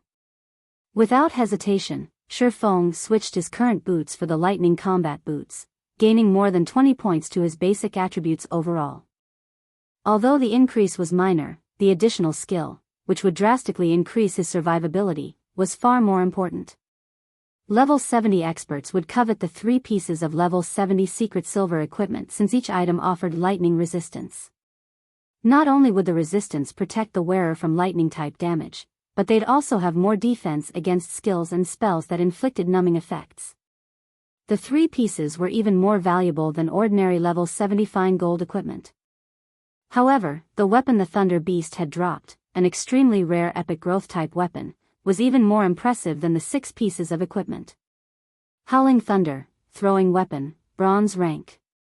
Equipment requirement: Strength 1000, Agility 900, and Tier 2. Attack power: value is set at player's strength *1, 7. Strength plus 36, Agility plus 27, Endurance plus 5, Attack speed plus 4. Maximum throwing distance: 42 yards when attacking. Ignore 20% of target's defense. Attack speed increases by 12%. 20% chance to land a critical hit. 10% chance to trigger a knockback effect. 10% chance to trigger the Thundering Wind effect, increasing attack speed by 150% and ignoring defense completely. Additional skill 1 dash. Lightning Guidance, deals 120% lightning damage every second for 5 seconds in a 10-yard radius around the targeted area. Can store to a maximum of 3 lightning guidance charges. Each charge has a 2-minute cooldown. Additional skill 2 dash. Sundering Thunder, causes a lightning impact that carries 100% of user's strength in a 30-yard cone. Cooldown, 5 minutes. Upgrading this weapon requires a large amount of mana. Can be upgraded to epic rank at maximum. Currently bronze rank. Requires 1000 magic crystals to reach the mysterious iron rank. Throwing weapons were extremely rare in God's domain, even more so than ornaments. They were also the only ranged attacks available to melee players. Moreover, throwing weapons were categorized by ranks, not levels. They were the only type of weapon that players could use throughout the entire game without becoming obsolete. Hence, every throwing weapon was worth a fortune. In the past, most melee experts had still used mysterious iron throwing weapons after reaching level 100. Very few had acquired secret silver or fine gold throwing weapons, and only the most fortunate players had obtained dark gold ranked throwing weapons. Shifeng hadn't switched to another throwing weapon since he had obtained the Blazing Meteor from Celiora. The Blazing Meteor would even be incredibly rare after players reached level 200, after all. Of course, he hadn't expected to get his hands on an epic growth-type throwing weapon after killing the Thunder Beast. The Howling Thunder was even more valuable than ordinary epic weapons. Shifeng immediately began to upgrade the Howling Thunder since he had so many magic crystals on him at the moment. After a short moment, Shifeng had upgraded Howling Thunder to Dark Gold rank. He would need 40,000 magic crystals to upgrade it to epic rank, however, which was 10 times more than upgrading it from fine gold to dark gold rank. Since he didn't have enough magic crystals for this final upgrade, he had no choice but to set the matter aside for now. Even so, the dark gold ranked Howling Thunder had already surpassed Blazing Meteor's power, satisfying Shifeng. Shifeng left the elemental altar after he replaced Blazing Meteor with Howling Thunder and retrieved the sealing stone from the ancient stone box. However, as he was about to use the 7 luminaries ring to teleport to the Icefire mountain range, a gigantic magic array appeared above him, forming a magic barrier that enveloped the area around Shifeng. Once the barrier was complete, a group of players wearing Sin Realm's guild emblem emerged from the ground. A playful light flashed in their eyes as they turned to Shifeng. Just as the guild leader guessed, you came to Glory Town for a quest. It's a pity your efforts will go to waste, the tall, robust Iron Tooth said as he stepped out of the crowd. Smiling, he continued, now, are you going to hand over the item, or will we need to retrieve it from your corpse? Decide.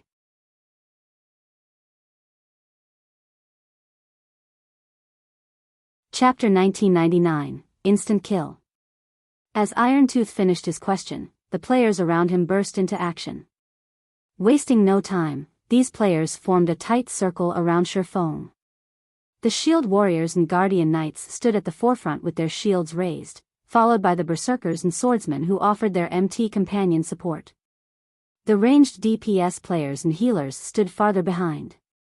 Sin Realm's members left Shifeng no room to flee. Even if Shifeng could tear through the encirclement and escape, the area had been sealed off with a magic barrier. He was trapped unless he could destroy it. Based on this pressure, you must have used an intermediate magic array? Shifeng thought aloud as he glanced at the players channeling the array. This magic array had also reduced his basic attributes by 25%. In God's domain, magic array's suppression was far less effective against players than monsters, and the higher tiered a player was, the weaker the suppression would be. To rob a Tier 2 player of 25% of their basic attributes, one would need to use an intermediate magic array at the very least. You've guessed correctly. This Earth's Wind is an intermediate magic array, and even a mythic monster would need some time to destroy it while within the array. You won't be able to use teleportation spells or tools, Irontooth informed his prey, sneering. We prepared this magic array for you specifically. Is it to your satisfaction? Earth's Wind was one of the few sets of intermediate magic array scrolls Sin Realm possessed. They had originally saved it to use against particularly powerful field bosses. However, to ensure Shurfang's death and teach Zero Wing a lesson, Lone Beacon had decided to send the scrolls with Irontooth's party. You don't really think one intermediate magic array is enough to take me down, do you? Shurfang calmly asked as he eyed the several hundred Sin Realm players before him. Around 50 of these players were Tier 2 experts. The rest of them were only Tier 1 players. The strongest player among them was Irontooth, a mere level 59, Tier 2 shield warrior, and Shurfang could tell that his combat standards were not quite as powerful as Crocodile Breaker's. This man was only an ordinary refinement realm expert. This team wasn't enough to deal with a peak expert head-on. Peak experts had exceedingly powerful basic attributes, and even if those attributes had been reduced by 25%, they were still higher than ordinary Tier 2 experts. Naturally, killing ordinary Tier 2 experts would be child's play. They'd only need a little more time to complete the task. Of course, a single intermediate magic array and these ordinary experts won't be enough to deal with you, Irontooth said, smiling at Shurfang. But what if these experts have violent blood potions? Earth's Wind would suppress Tier 2 experts' basic attributes by 25%, but a peak expert could still easily annihilate ordinary experts of the same level and tier while subjected to the array's effects. A 100-man team of ordinary Tier 2 experts still wouldn't be enough to take Shurfang down. This team would need over a dozen Refinement Realm experts working together to have any chance of victory. Although Sin Realm did not have that many Refinement Realm experts, it did have the extremely valuable Violent Blood potions. Sin Realm had gone to great lengths to obtain the recipe for this potion, and after consuming it, players would gain an additional 1,200 points to every basic attribute. Moreover, these attribute points would add to players' base attributes. With their weapons and equipment's percentage modifiers, the potion's effects would be even greater. Meanwhile, the Violent Blood potion had a 20-second duration and 5-minute cooldown. An ordinary Tier 2 expert would instantly gain the combat power of peak experts after drinking the potion. Unfortunately, the materials to produce the Violent Blood potion were incredibly rare and valuable, and not even an advanced alchemist would have a high success rate when brewing it. To ensure Shurfang's defeat, Irontooth had specifically received 4 Violent Blood potions from the guild. With 4 peak experts and an intermediate magic array suppression, they could even kill a superpower's apex expert, much less Shurfang. When Irontooth had finished speaking, 3 Tier 2 experts near him took out their Violent Blood potions and drank them. The intensity of the trio's auras instantly skyrocketed. The 3 Tier 2 players in question were a berserker, a swordsman, and an assassin. In this lineup, the berserker would act as the MT, the swordsman would offer support, and the assassin would find the opportunity to land the final blow. Yifeng, today, we will prove to you and Zero Wing that resisting an attack from Miracle doesn't mean that you can stand up to Sin Realm. Irontooth bellowed as he pointed at Shurfang. Go! Kill this arrogant fool. The trio then advanced on Shurfang. The berserker used charge, the swordsman used wind blade, and the assassin entered stealth. The Violent Blood potion? Watching the approaching berserker and swordsman, Shurfang retrieved Howling Thunder and flicked it. Sundering Thunder. Countless arcs of lightning then surged forth. Once Shurfang had upgraded the throwing weapon to Dark Gold rank, Howling Thunder's skills had considerably improved. Now, Sundering Thunder could exert 180% of its user's strength and covered a 45-yard cone. The attack speed was also extraordinary. The attack caught the charging trio off guard. The impact sent all three flying while their HPs rapidly decreased. The Sin Realm members that had stood behind the trio had suffered an even more tragic fate. The Tier 1 players within Sundering Thunder's range died instantly. Only Tier 2 players had survived the attack, although their HPs had fallen to a critical level. While Sin Realm's players were stunned, Shifeng took the opportunity to throw Howling Thunder a second time. Lightning Guidance. Suddenly, 3 arcs of lightning charred the ground beneath the 3 Tier 2 experts that had consumed the violent blood potions. Numerous arcs of lightning then descended from the sky and bombarded the area around the trio. Boom. Boom. Boom. Since lightning guidance was an AoE attack, players could only evade it by escaping its range. Meanwhile, numbed by Sundering Thunder's effects, the 3 Tier 2 experts had no hope of dodging out of lightning guidance's range before the skill struck. The expert trio lost their remaining HP to the skill after 3 seconds. Not even the healers had time to save them as they lost tens of thousands of HP each second. How is this possible? Irontooth paled when he saw the 3 Tier 2 experts' corpses. Shifeng had killed 3 players with the combat power to rival peak experts without much effort. Moreover, he had accomplished this feat while suppressed by an intermediate magic array. For a moment, Irontooth couldn't believe his eyes. Shifeng, however, wasn't particularly surprised by the outcome. Peak experts were considered such due to their ability to react to danger. Some peak experts could even predict an enemy's attack before the player launched it. While Sin Realm's expert trio had greater combat power than peak experts, their ability to react was no more impressive than an ordinary expert's. Furthermore, even with the additional 1,200 points to their basic attributes, they were still no match for Shifeng's. "Commander, what should we do?" a Tier 2 assassin asked. As expected of Zero Wing's honorary elder. "I had considered giving you an easy death, but since you don't appreciate my kindness, I'll make you suffer." Irontooth snarled. Gritting his teeth, he pulled the steel puppet from his bag.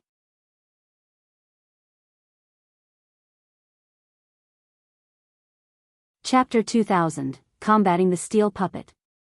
The steel puppet stood 8 meters tall and was comprised entirely of fine iron. It also wore thick, heavy, pitch-black armor. The steel puppet had 2 heads and 4 mechanical arms, each wielding a gigantic saber. Despite the steel puppet's inactive state, it radiated a dreadful aura. The boss is finally getting serious. Amazing. So, this is the guild's steel puppet? When they saw the colossal steel puppet, Sin Realm's members recovered their senses. They no longer feared Shifeng, but cheered with excitement. A steel puppet? Shifeng was quite surprised to see the massive construct. Like the guardian puppet, the steel puppet was a bronze puppet with the strength of an apex Tier 2 being. Its defense was even greater than the Hell tanks. Like the Hell tank and other war weapons, bronze puppets didn't have HP, but durability. The steel puppet was capable of several times the Hell tank's combat power, the perfect weapon to deal with players and take down buildings. Yifeng, you should be pleased. You'll be this steel puppet's first victim. Irontooth said, sneering as he sat in the steel puppet's control module. This was the first time Sin Realm would use the steel puppet since obtaining it. The guild simply hadn't needed to use it yet. Operating the steel puppet also cost a large number of magic crystals. Just to activate it, one needed to store 1,000 magic crystals within the puppet for every minute the steel puppet was operated. It would consume 50 crystals. In other words, the steel puppet could only operate for 20 minutes at full capacity. To make matters worse, using the steel puppet's skills would cost additional magic crystals. Sin Realm hadn't bothered to use the puppet for these reasons, even when dealing with other guilds. Irontooth was only allowed to use the steel puppet now because Lone Beacon wanted to teach Zero Wing a lesson. As Irontooth fell silent, he used the steel puppet to advance on Shifeng. The steel puppet's movement speed was extremely high, crossing 50 yards in less than 2 seconds. Upon arriving before Shifeng, the steel puppet swung one of its sabers at the swordsman. Despite the attack's casual nature, its power was at the peak of Tier 3. The wind even howled as the saber soared toward Shifeng. So fast. Shifeng immediately responded by swinging Killing Ray. Boom! With the sound of an explosion, the saber's trajectory altered, and it crashed into the ground beside the swordsman, the impact tearing a 20-meter-long gash in the ground. Shifeng instantly lost over 20,000 HP. You really are something to survive an attack like that. But how will you fare against 4 sabers? Irontooth brandished his 3 remaining weapons after seeing his target only lose a small fraction of his HP.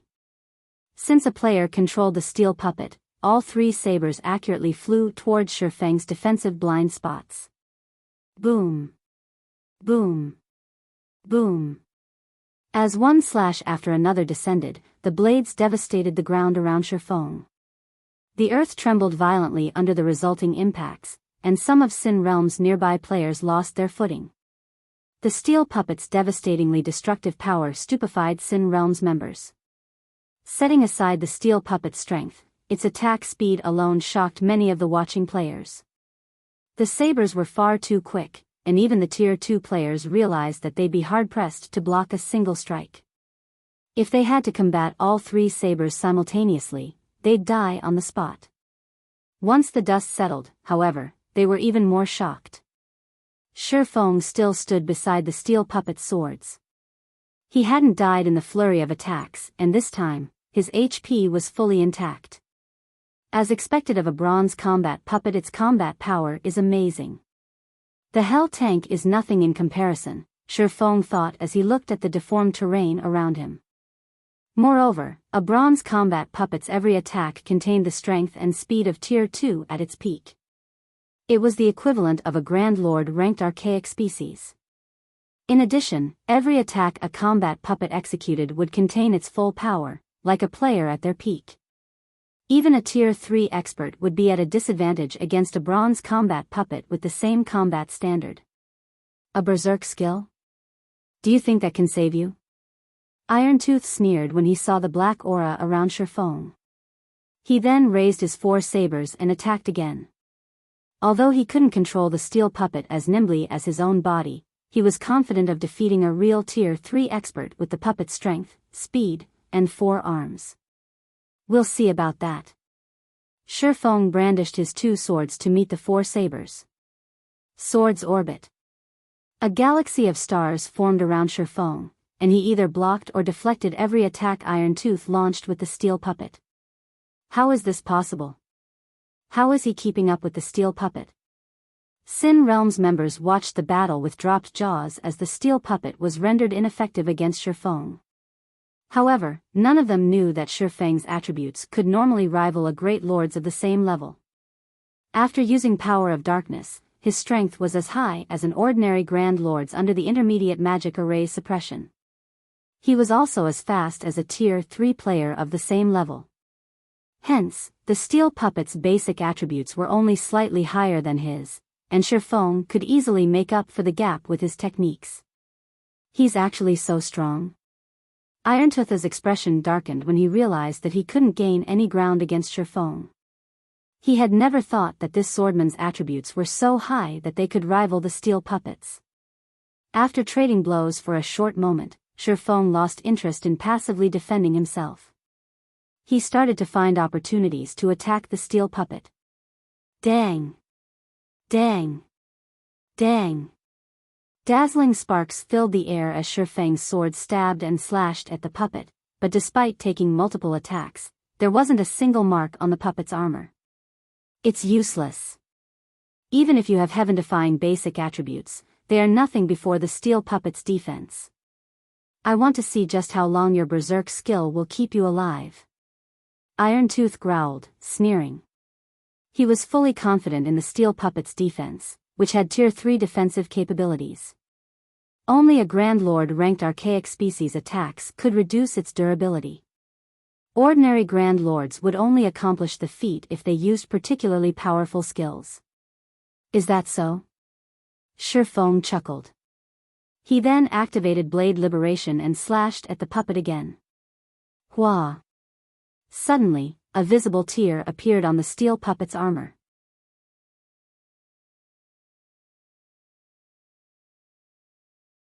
Chapter 2001, Fire Spirit Appears. The steel puppet stumbled 4 steps back after Shifeng's attack, nearly losing its footing. How is this possible? Shock filled Irontooth's eyes as he stared at his puppet's cut. With a single attack, the steel puppet had instantly lost 3 points of its 1000 total durability. Shifeng's attack power was ridiculously high, practically rivaling mythic monsters. Irontooth wasn't the only one dumbfounded either. Sin Realm's nearby players were stunned. They had never considered that a player with the strength to stand against the steel puppet would exist at this stage of the game. Rather than a player, Shifeng was a monster. After his first attack succeeded, Shifeng charged towards the puppet once more. Shadow Blade. 10 strikes thrust toward the colossal construction, each attack carrying 100% of Shifeng's strength. Scram! Irontooth bellowed as he controlled his puppet. The steel puppet's 4 arms began to rotate, creating a storm that countered all 10 of Shifeng's attacks. The puppet's sabers created wind blades as it blocked the attacks, which flew toward Shifeng, forcing him to defend himself. The storm calmed after 3 seconds, resulting in a severometer-deep crater where the steel puppet stood. The 50-yard radius area around the construct was void of life. So, this is one of the steel puppet's skills? Shifeng revealed a bitter smile as he watched his adversary. Truly amazing. It seems that it's truly impossible to defeat a bronze combat puppet as a Tier 2 player. Every one of the steel puppet's attacks resembled a defense turret. The fact that it had 4 arms meant it wielded 4 turrets. It could launch attacks without rest. Only, unlike actual defense turrets, the steel puppet wasn't capable of ranged attacks. Even so, it was strong enough to trouble any ordinary Tier 3 expert. Furthermore, the steel puppet had high defense and powerful skills, every one of which was more powerful than the average Tier 3 large-scale destruction spell. These were the reasons that the various major powers used combat puppets as their most devastating trump cards. Although Shifeng had the strength to fight any ordinary mythic monster while suppressed by an intermediate magic array after activating twofold Berserk, the compounded skills only lasted a little over 20 seconds. He couldn't defeat the steel puppet in such a short time. Yifeng, although you are quite strong, the steel puppet isn't limited to normal attacks. I'll give you a taste of its true power. Irontooth sneered as he glared at Shifeng. He had been surprised that Shifeng had actually damaged his puppet, but the steel puppet had 3 skills that were incomparably powerful. The skill he had used to drive off Shifeng had been a defensive skill with a powerful knockback effect. When activated, the skill would force all enemies within a 50-yard radius back. Both of the puppet's remaining skills were offensive skills, Steel Meteor and Death's Judgment. Steel Meteor was a single-target skill, whereas Death's Judgment was an AoE. Since both skills consumed a lot of magic crystals, he had avoided using them, but he didn't have the leeway to conserve magic crystals with how this fight had progressed. Suddenly, the steel puppet's back bulged. Hundreds of magic bullets shot out of its back and flew towards the distant Shifeng. Although each magic bullet only contained power at the peak of Tier 3, the attack could even instant kill a Tier 3 player since it fired several hundred at once. However, as everyone expected the magic bullets to shred Shifeng, golden, divine runes began to appear around the swordsman. The moment the magic bullets encountered the divine runes, they evaporated like snowflakes landing on a burning furnace. In the blink of an eye, the several hundred magic bullets vanished as if they had never existed. An invulnerability skill? Irontooth's expression darkened slightly as he watched the divine runes circling Shifeng's body. But then he smiled and said, "Steel Meteor only has a 30-second cooldown. I want to see just how you plan to block the next wave." Sin Realm's watching members laughed. Shifeng might possess heaven-defying combat power, but at the end of the day, he was only a player. How could a lone player possibly defeat a war weapon? "I might not be a match for the steel puppet, but I doubt that is the case for your magic barrier, Shifeng said as he glanced at Iron Tooth. He then dashed towards the magic barrier. Crap! Stop him! Iron Tooth shouted to his subordinates. As Shifeng had said, although he couldn't defeat the steel puppet, he'd have no issues destroying the Earth's wind magic array. The barrier could only endure a few mythic-level hits before it shattered. Sin Realm's members responded by bombarding Shifeng with ranged attacks, but with twofold berserk, Shifeng's movement speed was just too high. Sin Realm's members could barely follow him with their eyes, much less land an attack.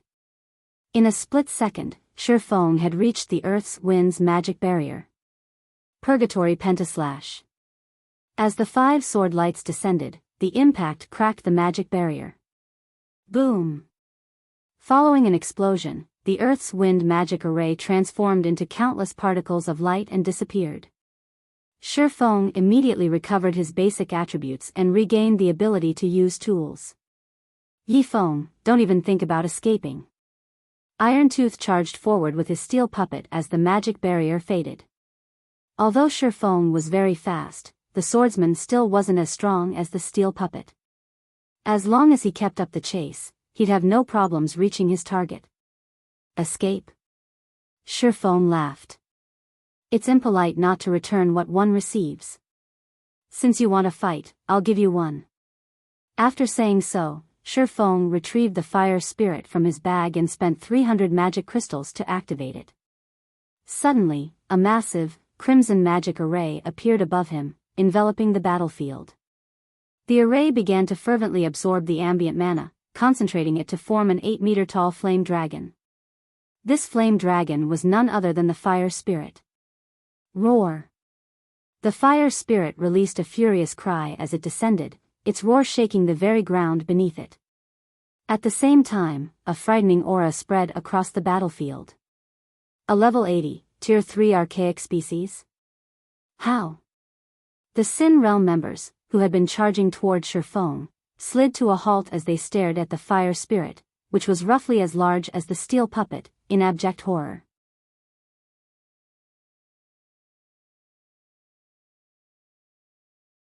Chapter 2002, Steel Puppet Destroyed. The fire spirit's appearance stunned Iron Tooth. He's just an honorary elder, yet Zero Wing gave him a Tier 3 archaic species to protect himself?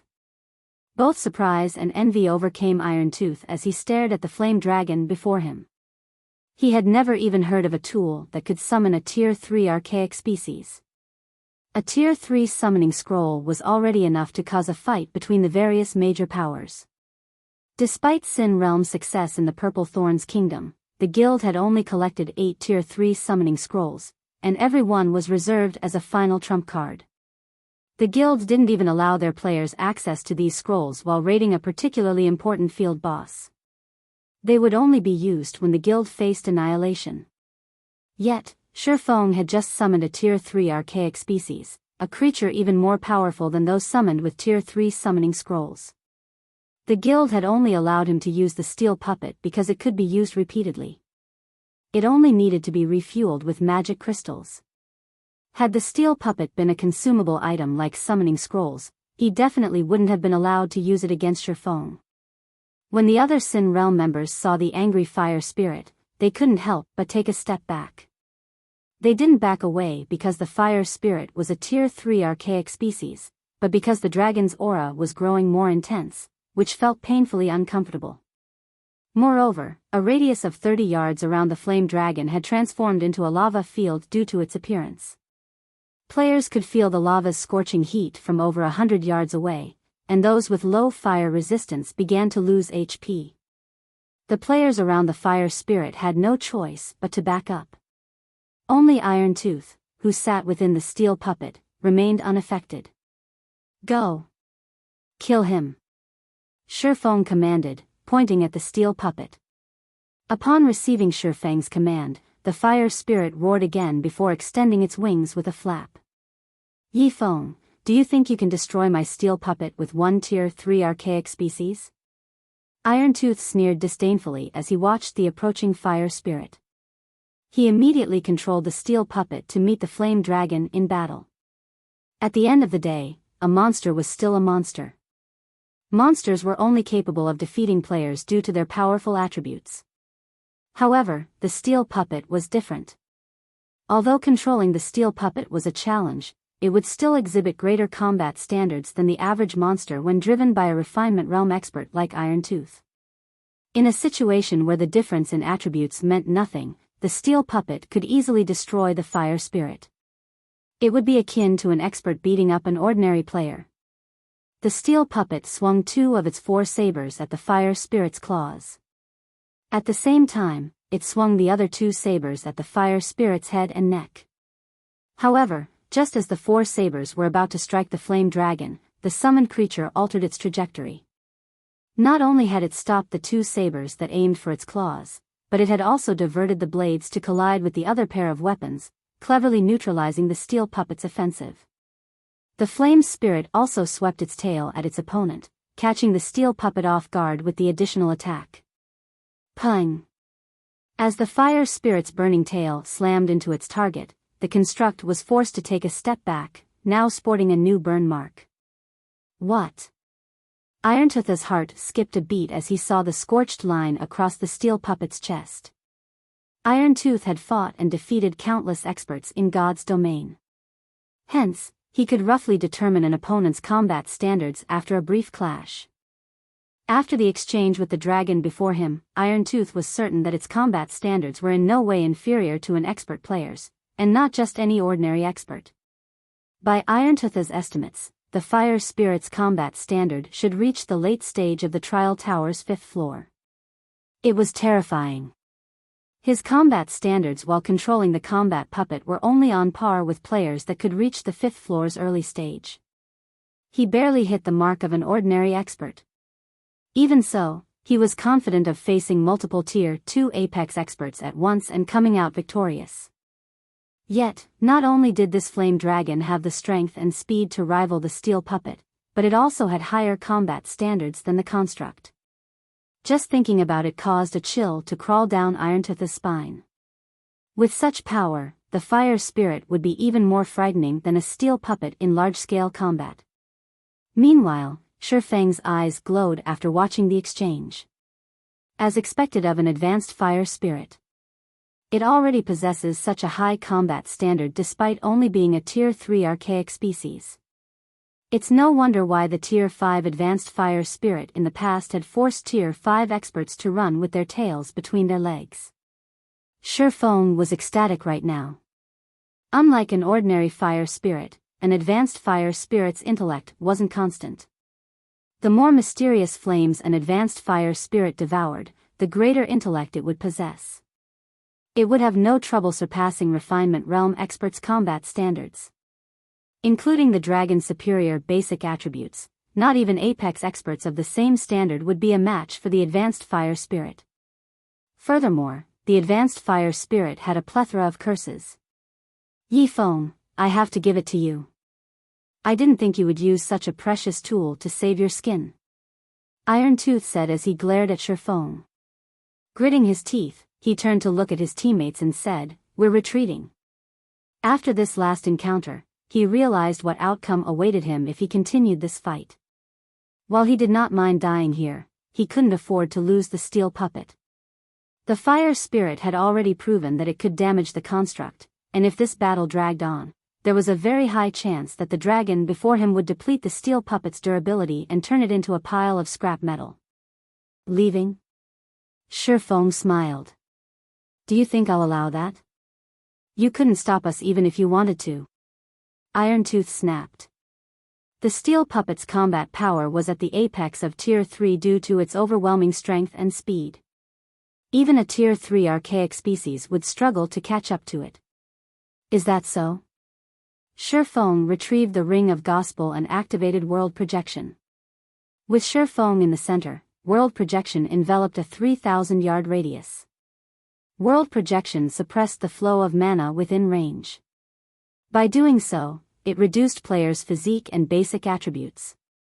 Players would also be prevented from teleporting and communicating with the outside world. Although World Projection couldn't reduce a combat machine's attributes, It affected the steel puppet's performance by stagnating the flow of mana. Controlling it would become far more difficult, and even the steel puppet's speed would be affected. The moment world projection took effect, the fire spirit resumed its attack on the construct. This time, damaging the steel puppet was much easier for the flame dragon, and the construct lost 1 point of durability after another. Shifeng wasn't idle in the meantime. He jumped in the fray, hunting down Sin Realm's other members. While he was still under the effects of twofold berserk and world projection suppressed his targets, Shifeng slaughtered the fleeing Sin Realm players. No! Irontooth's heart pounded as he watched the steel puppet's durability dwindle. However, no matter how Irontooth tried to flee, he couldn't shake off the flame dragon. During the chase, the fire spirit cast one tier 3 curse after another, rapidly devouring the steel puppet's durability. 952. 814. 648.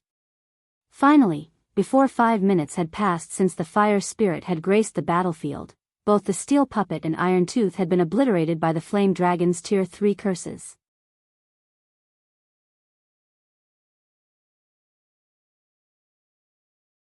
This can't be real, right?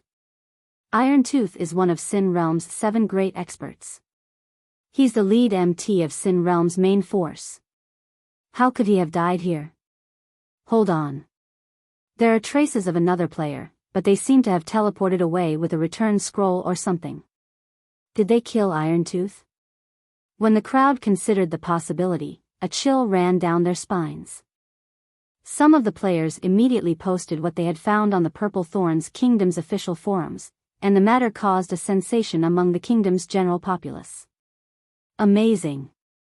Someone actually killed Sin Realm's Irontooth. But who would be so bold? Irontooth died near Glory Town. Crocodile Breaker also died in the town earlier. It must be Yifeng's doing. There's no way this is a coincidence. He killed 2 of Sin Realm's great experts so soon after arriving in the kingdom. Amazing. Yifeng is simply awesome. Sin Realm definitely won't let Yifeng off the hook now. Sure enough, Zero Wing is immensely powerful. It seems that our kingdom is going to get interesting. The Purple Thorns Kingdom's population couldn't help but marvel at Zero Wing's strength. Despite being alone, Shifeng had been responsible for the downfall of 2 of Sin Realm's great experts. It was clear how powerful Zero Wing was through these consecutive achievements. While Shifeng's first success might have been luck, could the same be said about his second? For a time, the name Yifeng became well known to the kingdom's players. Independent players that had feared Sin Realm now began to apply to join Zero Wing. Meanwhile, news of this matter reached Sin Realm's residents in Purple Thorns City. What did you say? The steel puppet has been destroyed? Lone Beacon's eyes twitched when he heard his subordinate's report. A frosty aura enveloped the guild leader's office. That steel puppet had tier 3 defensive capabilities. How could a tier 2 player possibly destroy it? It's true, guild leader. That Yifeng used a treasure to summon a level 80, tier 3 archaic species, Feather Hunter, who reported to Lone Beacon, explained. Since he had only been tasked to track Shifeng, he hadn't fought alongside Irontooth. Instead, he had observed the situation from afar, escaping Shifeng's detection. Even so, he had broken out in a cold sweat while he had watched Shifeng slaughter his guildmates. He had also been relieved that he had refrained from joining the battle. A tier 3 archaic species? How generous of Zero Wing. Lone Beacon was astonished by the news. He had never heard of such a treasure, yet Zero Wing had spent it on a player that wasn't even one of the guild's vice-guild leaders. However, Lone Beacon quickly calmed and continued coldly, people are starting to look down at us since we haven't expanded our territory beyond the Purple Thorns Kingdom. And now, even a measly guild like Zero Wing dares to pick a fight. Notify everyone in the guild. From now on, they are to kill every Zero Wing member they come across. Understood. Featherhunter nodded sharply.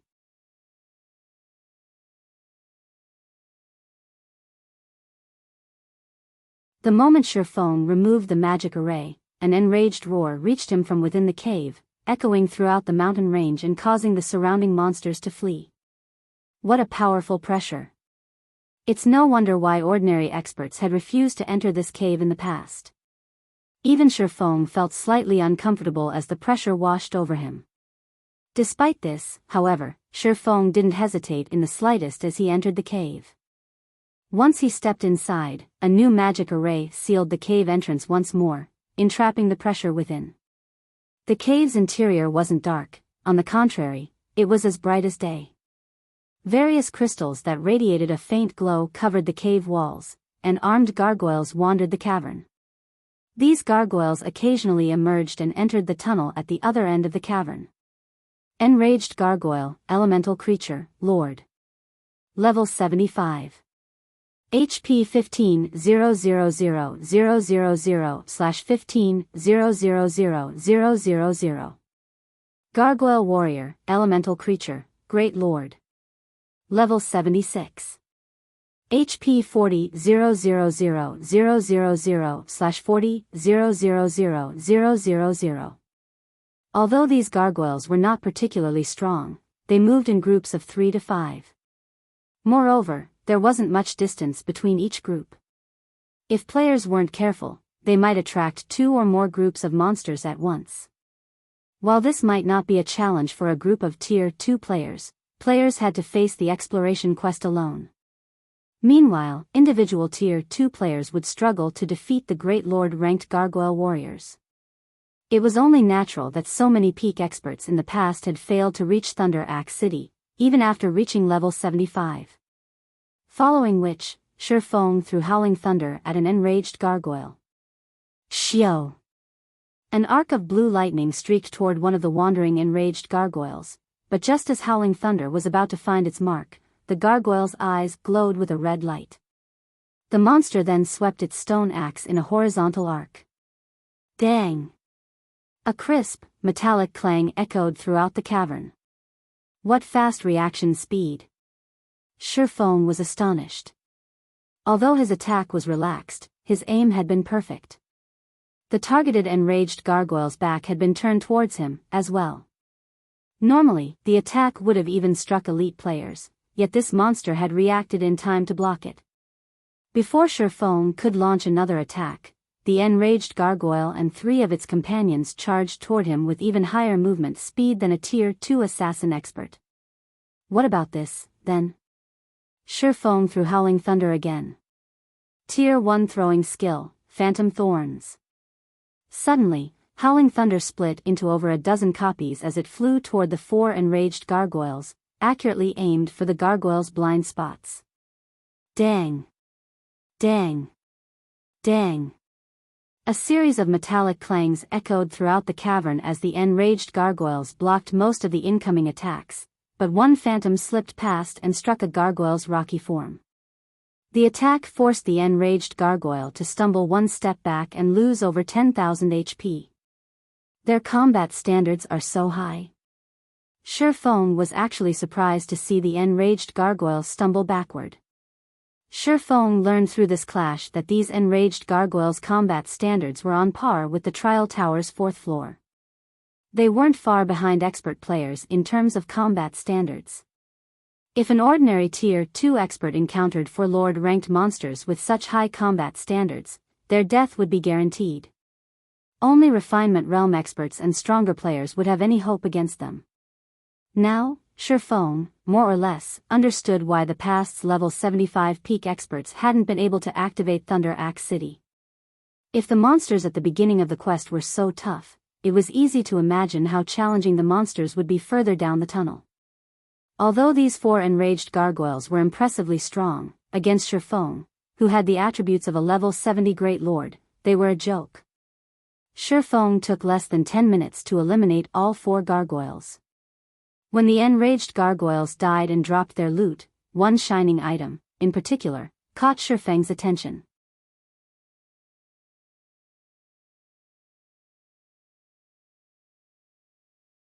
Chapter 2005, Treasure Trove of Materials. These enraged gargoyles actually have a chance of dropping this? Feng could not help but become a little excited as he stared at the glowing, golden pebble on the ground. This pebble was known as the Earth Spirit. This was an extremely rare material that only dropped from special Earth-type elemental creatures. Ordinary Earth-type elemental had no chance of dropping it. Meanwhile, on the market, one Earth Spirit could sell for 50 silver. Furthermore, one could synthesize an Earth Essence from 100 Earth Spirits. Like Sun Essence, Earth Essence could be used when crafting power sources for mechanical tools. It could also strengthen the power cores, infusing the core with attributed mana. Feng had actually obtained an Earth Spirit after killing 4 enraged gargoyles. Why wouldn't he be excited? Even now, Zero Wing had only collected a few Sun Essences. They were simply too difficult to procure, and Earth Essence was just as rare.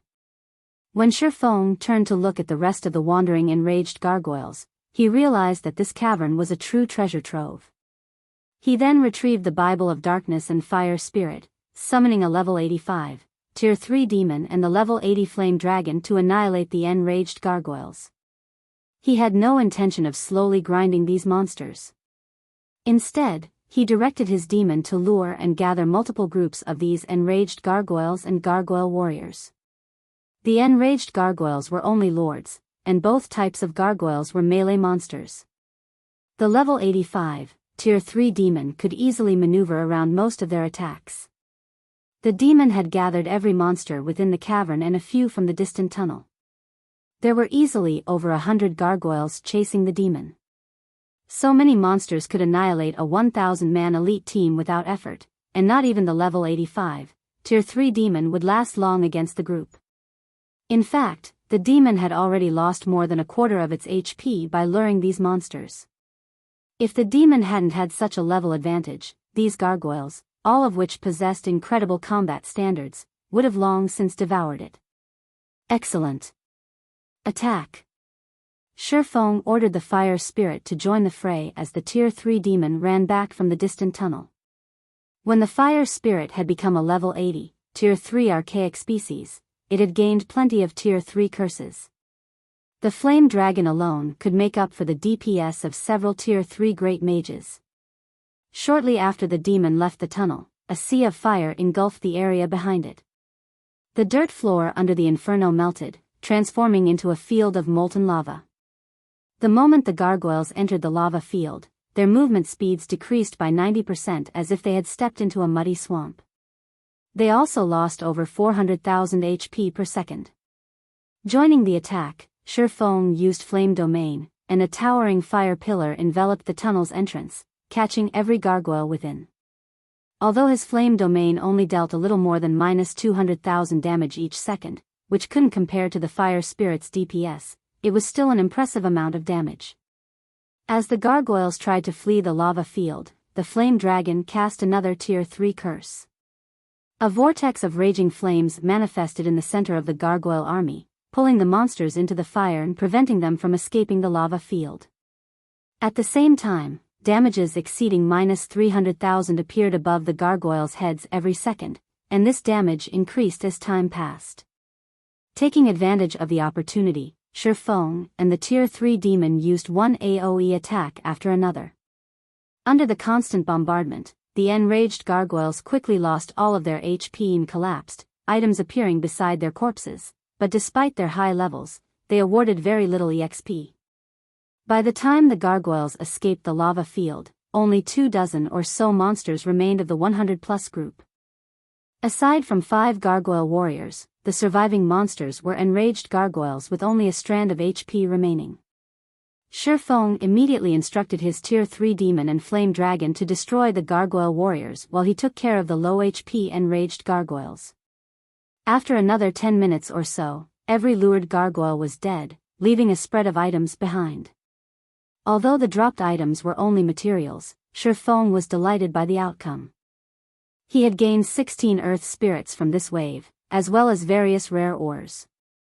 He had even acquired Titan ore, a metal that was exceptionally rare in the outside world.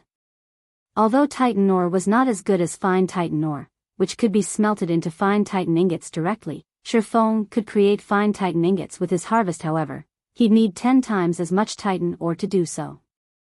After tidying up the loot, Shifeng continued to rely on the Tier 3 demon to lure monsters from the tunnel, clearing the tunnel out while advancing. The cave was like a maze, and the farther Shifeng ventured, the more monsters he encountered. The monsters also grew stronger as he progressed through the tunnel system.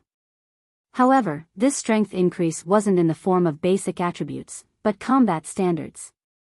The monsters he had initially fought had combat standards at the early stage of the Trial Tower's 4th floor, but he soon encountered monsters on par with the 4th floor's middle stage. While this increase might not seem significant, the difficulty of eliminating these monsters increased by a large margin. If not for the Tier 3 demon and fire spirit's attribute and level advantages, Shifeng wouldn't have been able to explore this maze. However, as Shifeng traveled deeper into the cave system, his group's overall combat power also increased. With the Bible of Darkness's cooldown and duration, he could command up to 3 demons at a time. Combined with the fire spirit's overwhelming firepower, dealing with large groups of gargoyles wasn't much of a problem, although his progress through the tunnel was painfully slow. After fighting for 4 consecutive days, Shifeng finally emerged from the underground maze. Although several traps had nearly claimed his life, he, fortunately, had the flame dragon to help with the burden, forcing his way through the tunnel. Although the past 4 days had been an incredible challenge for Shifeng, he had secured a bountiful harvest. He had collected more than 3,200 earth spirits and over 11,000 pieces of Titan Oregon. If sold, he could easily make a fortune off these items. Despite how little EXP the gargoyles rewarded, Shifeng had slain enough to raise his experience bar to 43% of level 70. His leveling speed was only slightly slower than ordinary expert players of his level. As Shifeng left the underground maze, he arrived before a vast, ancient shrine. Although the shrine had fallen into ruin, the gigantic crystal suspended in the center still shone brilliantly and exuded a frighteningly dense mana. When Shifeng entered the shrine, he felt a chill assault his body, and he unconsciously halted his advance. Is the system joking? The corners of Shifeng's eyes twitched as he stared at the crystalline statue in the center of the shrine. The towering, crystalline statue's eyes glowed with a crimson light, and the dense, ambient mana flooded into the statue, disintegrating the crystal and revealing the monster within the shell. As more of the monster's body was exposed to the open air, its aura grew stronger. It took no time at all for its aura to grow stronger than that of an ordinary mythic monster. Why is a ferocious beast guarding this place? Before Shifeng could process the situation, the level 80 mythic-ranked ancient earth serpent was freed from its crystalline prison and shot forward. Before the 3 Tier 3 demons and fire spirit could react, the earth serpent threw the summoned creatures, sending them crashing into the surrounding stone pillars. After getting rid of the 4 obstacles, the serpent spread its jaws and pounced on Shifeng.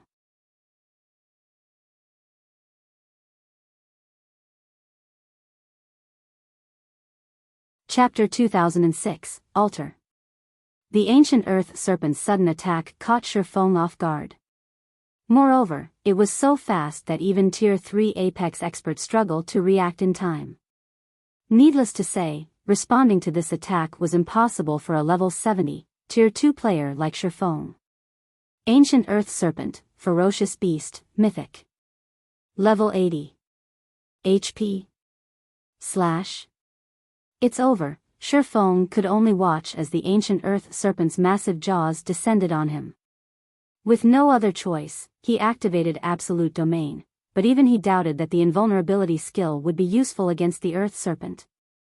The ancient earth serpent was an apex monster, even among ferocious beasts. It had been capable of slaughtering gods in ancient times, and its life rating was now weaker than a dragon's. According to legend, the strongest ancient earth serpent had even devoured gods. Since the ancient earth serpent's stomach was a gate to another dimension, the swallowed gods had been trapped until death had come to claim them. Although the ancient earth serpent before him was only a level 80 mythic monster, it was a bona fide ferocious beast. He couldn't avoid being eaten even if he activated an invulnerability skill. Sure enough, the ancient earth serpent swallowed Shifeng whole. After devouring Shifeng, the ancient earth serpent began to attack the Tier 3 demons and flame dragon, which had just recovered from the previous attack. Meanwhile, Shifeng found himself surrounded by darkness. Although he hadn't received any damage, a powerful suction prevented him from moving. He could only allow the force to drag him towards the small dot in the ancient earth serpent's stomach. Although the dot seemed small, it grew as Shifeng approached. Have I failed? Shifeng watched the black dot grow in frustration. Although he had not challenged the Thunder Axe City's exploration quest personally before, he had learned about it in the past. Based on what he had heard, the Guardian boss should have been an ordinary mythic monster. There hadn't been any mention of a ferocious beast. As long as one used the sealing stone to reduce the Guardian boss's strength, they could complete the exploration quest. But if the Guardian boss were a ferocious beast like the ancient earth serpent, the sealing stone would be meaningless. Not even level 80 players could contend with a level 80 Grand Lord ranked ancient earth serpent. Even summoning a Tier 4 existence to fight would result in the same outcome. The ancient earth serpent's life rating was in no way inferior to that of dragons. Even at the Grand Lord rank, the ancient earth serpent could easily defeat Tier 4 monsters. Moreover, as a ferocious beast, the ancient earth serpent possessed an extraordinary life force. Unlike other monsters, the serpent recovered 2% of its HP per second and wielded heaven-defying innate skills. A level 150 mythic ancient earth spirit had appeared in God's domain in the past. To raid it, a superpower had formed a 100-man expert team of 95 Tier 4 players and 5 Tier 5 players. The team had been the best any superpower could muster, but it had still been annihilated in the end. The level 150 ancient earth serpent had only been slain after players had reached Tier 6. Although the ancient earth serpent he currently faced was only a level 80 mythic monster, not even a 100-man team of level 100, Tier 3 players had any hope of defeating it. A short moment later, the mysterious force within the serpent pulled Shifeng into the black dot. He immediately felt time and space warp around him. When he opened his eyes, he was stupefied by the scene before him. Where is this? Shifeng observed his surroundings in a daze. He stood on an altar that floated in an endless void. A magic barrier, which prevented this world's boundless power from crushing the altar, enveloped it. In addition, a colossal serpent of immeasurable length had wrapped itself around the city-sized altar. This was none other than the gigantified ancient earth serpent. If not for the magic barrier, Shifeng had no doubt that the ancient earth serpent could easily devour the altar in a few bites. Examining the altar on which he stood, Shifeng realized that it was empty. Only 12 light pillars were located in the altar's center, in addition to an eye-catching treasure chest made of 7 luminaries crystals at the core. 7 luminaries crystal was intensely rare and valuable in God's domain. One could sell a fist-sized crystal and earn enough money to live the rest of their life without worrying about food or shelter. Shifeng couldn't help but walk towards the treasure chest when he saw it, but when he was over 200 yards away, the 12 light pillars released a blinding glow. Responding to his movements, the light pillars launched one beam attack after another at the intruding swordsman. Not only were these attacks incredibly fast, but they were also nimble and flexible. 12 light beams assaulted Shifeng from multiple directions in the blink of an eye. Absolute Domain's duration had already ended, and not daring to be careless, Shifeng activated Heavenly Dragon's power and brandished his 2 swords. Boom! Boom! Boom! Every one of the 12 beam attacks had Tier 4 strength, and the instant his blades encountered the beams, Shifeng felt his arms go numb. Fortunately, he had successfully stopped all 12 attacks from landing and deflected a few. In the end, he only lost a little over 10,000 HP. With Heavenly Dragon's power, he could afford to block another 40 waves of attacks without a problem. However, as the 12 light pillars brightened again, Shifeng noticed that the altar had begun to disintegrate around the edges. It seems I have no choice but to give it my all. Shifeng understood that his life was on the line. If he did not reach the treasure chest quickly enough, either the 12 light pillars would kill him, or he'd die from falling into the endless void. Shifeng dashed toward the treasure chest. However, as he grew closer to it, avoiding the light pillar's attacks became trickier. Why does this situation seem so much like the Realms of Truth trial? Once Shifeng was within 100 yards of the treasure chest, he realized that the light pillar's attacks were not without purpose. He also understood that no player could set foot within 100 yards of the treasure chest unless they had entered the Realms of Truth. Is this place testing players' advancement in the Realms of Truth? The closer Shifeng got to the treasure chest, the more frenzied the 12 light pillars' attacks became. After some point, the light pillars had begun to launch far more attacks.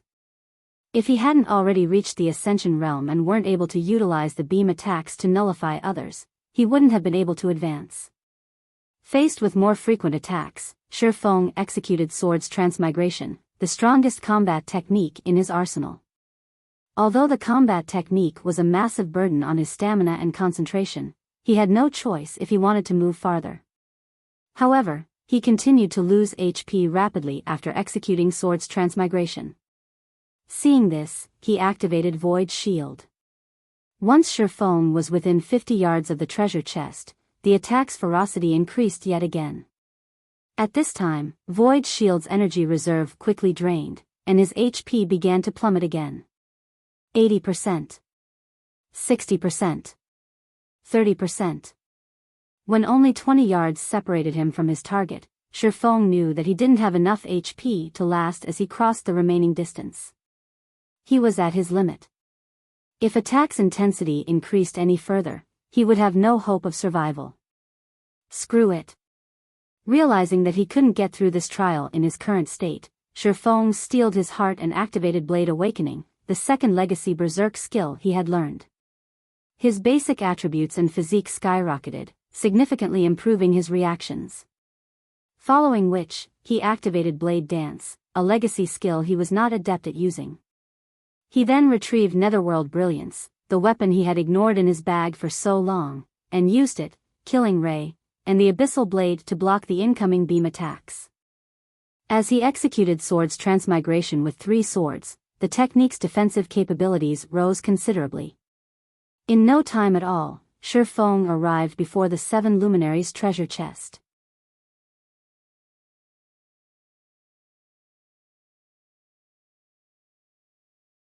However, a Tier 3 mysterious flame was not enough to allow the current fire spirit to undergo a qualitative transformation, because the gap between Tier 3 and Tier 4 was massive. Shifeng estimated that he would need at least 2 Tier 3 mysterious flames to upgrade the fire spirit to Tier 4. Either that, or tons of Tier 1 and Tier 2 mysterious flames. Hence, rather than provide the fire spirit with a slight boost in combat power, using the fallen earth fire to remove the Reaper's scythe hovering above his head would be more advantageous. The last item inside the treasure chest was also the most valuable among the 3. Sacred Source Crystal. The value of this item easily surpassed the combined value of 2 fragmented legendary items. The Sacred Source Crystal was so valuable because it was guaranteed to upgrade 1 item to the fragmented legendary rank, even if it was a bronze item. The Sacred Source Crystal was something every expert player dreamed of obtaining. After all, every weapon and equipment had different compatibility with players. If players were not compatible with a particular weapon or equipment, even if said weapon or equipment was at the fragmented legendary rank, they would not be able to exhibit the fragmented legendary item's full potential. However, how precious were fragmented legendary items? Even Apex experts might not necessarily own one in their lifetimes. One would be fortunate to obtain a fragmented legendary item, let alone be picky about one's compatibility with it. Hence, the scarcity of fragmented legendary items allowed the Sacred Source Crystal to shine. There were millions and billions of weapons and equipment available in God's domain. While fragmented legendary items might be extremely rare, items between the bronze and dark gold rank were everywhere. With the Sacred Source Crystal, players could simply find an item that was compatible with them and upgrade it to the fragmented legendary rank. The aid the Sacred Source Crystal provided to players was simply massive. Take weapons for example. With a compatible weapon, their combat power would increase by at least 20%. In the past, when the Sacred Source Crystal made its initial appearance in an auction house, the various superpowers had hotly contested over it. In the end, one superpower had used 3 fragmented legendary items to trade for the sacred source crystal. Back then, many had found the trade preposterous. As a result, many had ridiculed the buyer for making a loss. However, after obtaining the sacred source crystal, the superpower that purchased it had managed to allow one of its Tier 5 experts to get promoted to the Tier 6 god rank. This achievement had stupefied the various superpowers. They had never considered that a fragmented legendary item with high compatibility would provide so much help. Normally, even several fragmented legendary items would not necessarily be enough to help a player reach the Tier 6 standard.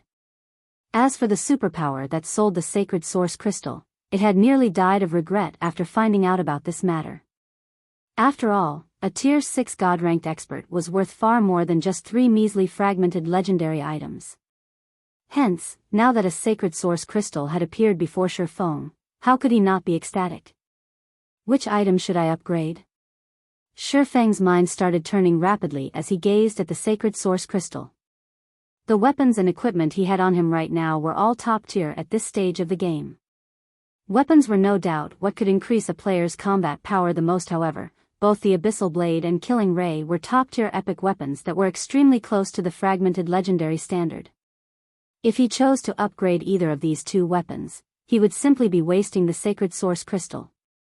After all, the Abyssal Blade and Killing Ray both had a chance to reach the fragmented legendary rank, especially Killing Ray.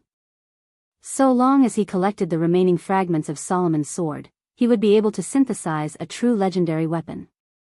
As for upgrading a piece of equipment, to a swordsman like himself, this was even more wasteful than upgrading his swords. After giving the matter some thought, Shifeng retrieved the Ring of Gospel from his bag. Let's have you upgraded. Immediately, Shifeng tapped the sacred source crystal and chose the epic ranked Ring of Gospel as the target of evolution.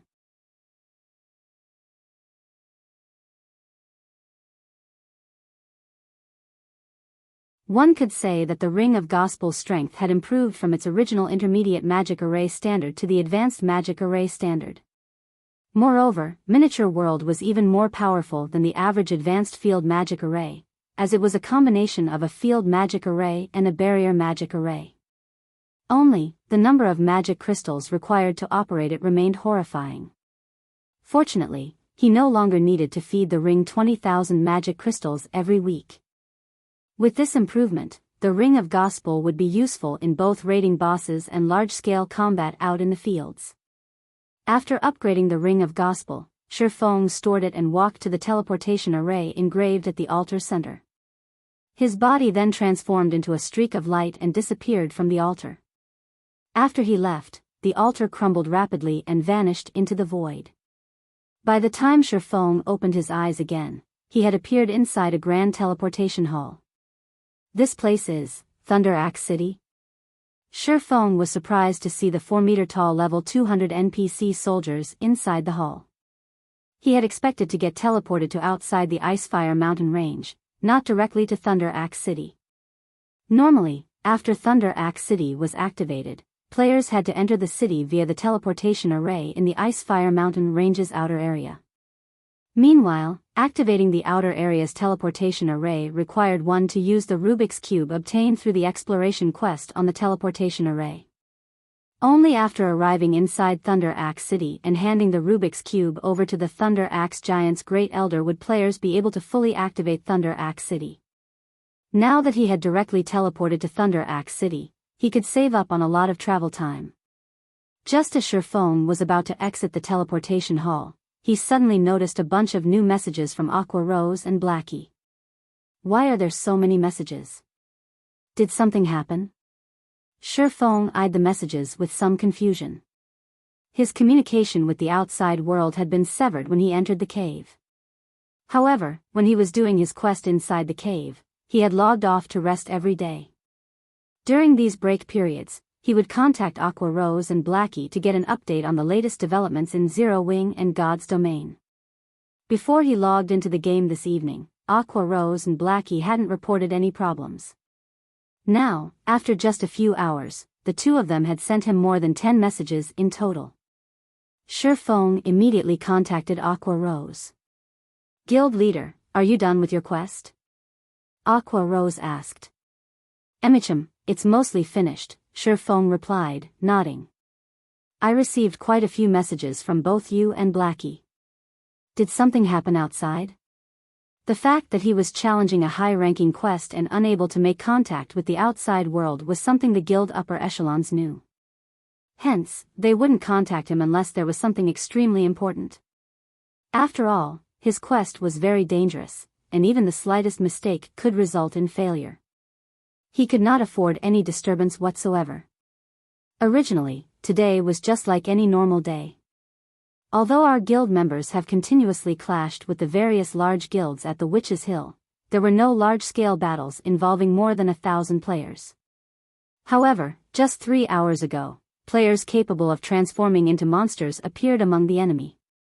These players are extremely strong, and every one of them could rival high lords of the same level in terms of basic attributes. Some of these players even have attributes of a great lord.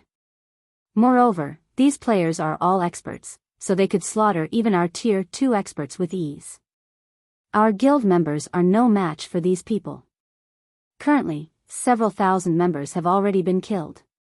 Due to these monster players, our members can't grind at the Witch's Hill at all, Aqua Rose said, frustrated. Although their side had killed a few of these monster players, the difference in the casualties the two sides suffered was massive. Until now, they hadn't even killed 500 of these monster players, yet their side had already suffered more than 5,000 casualties. Moreover, the only reason why they managed to kill these monster players was mainly the magic-breaking crossbows and basic combat devices. However, there were simply too few of these tools available, so contending against these monster players was simply impossible. Players transforming into monsters? Shi Feng frowned upon hearing Aqua Rose's words. How willing of them. He knew a little about matters regarding players transforming into monsters. It was indeed possible to accomplish this feat by utilizing special legacies or tools. The Evil God's Temple's legacy was one such example. Only, the evil dragonification process was the ability of one of the Evil God's Temple's peak legacies. Moreover, transforming a player into an evil dragon required the sacrifice of a large number of players. Going through such a transformation process simply wasn't worthwhile for regular guilds. Shi Feng had Aqua Rose notify all guild members operating in Zero Wing City to stop grinding in the Witch's Hill and shift to other locations instead. After all, it wouldn't be wise to continue clashing with these monster players without proper countermeasures. As for Shi Feng himself, he hastened his steps and headed straight for the Great Elder's mansion.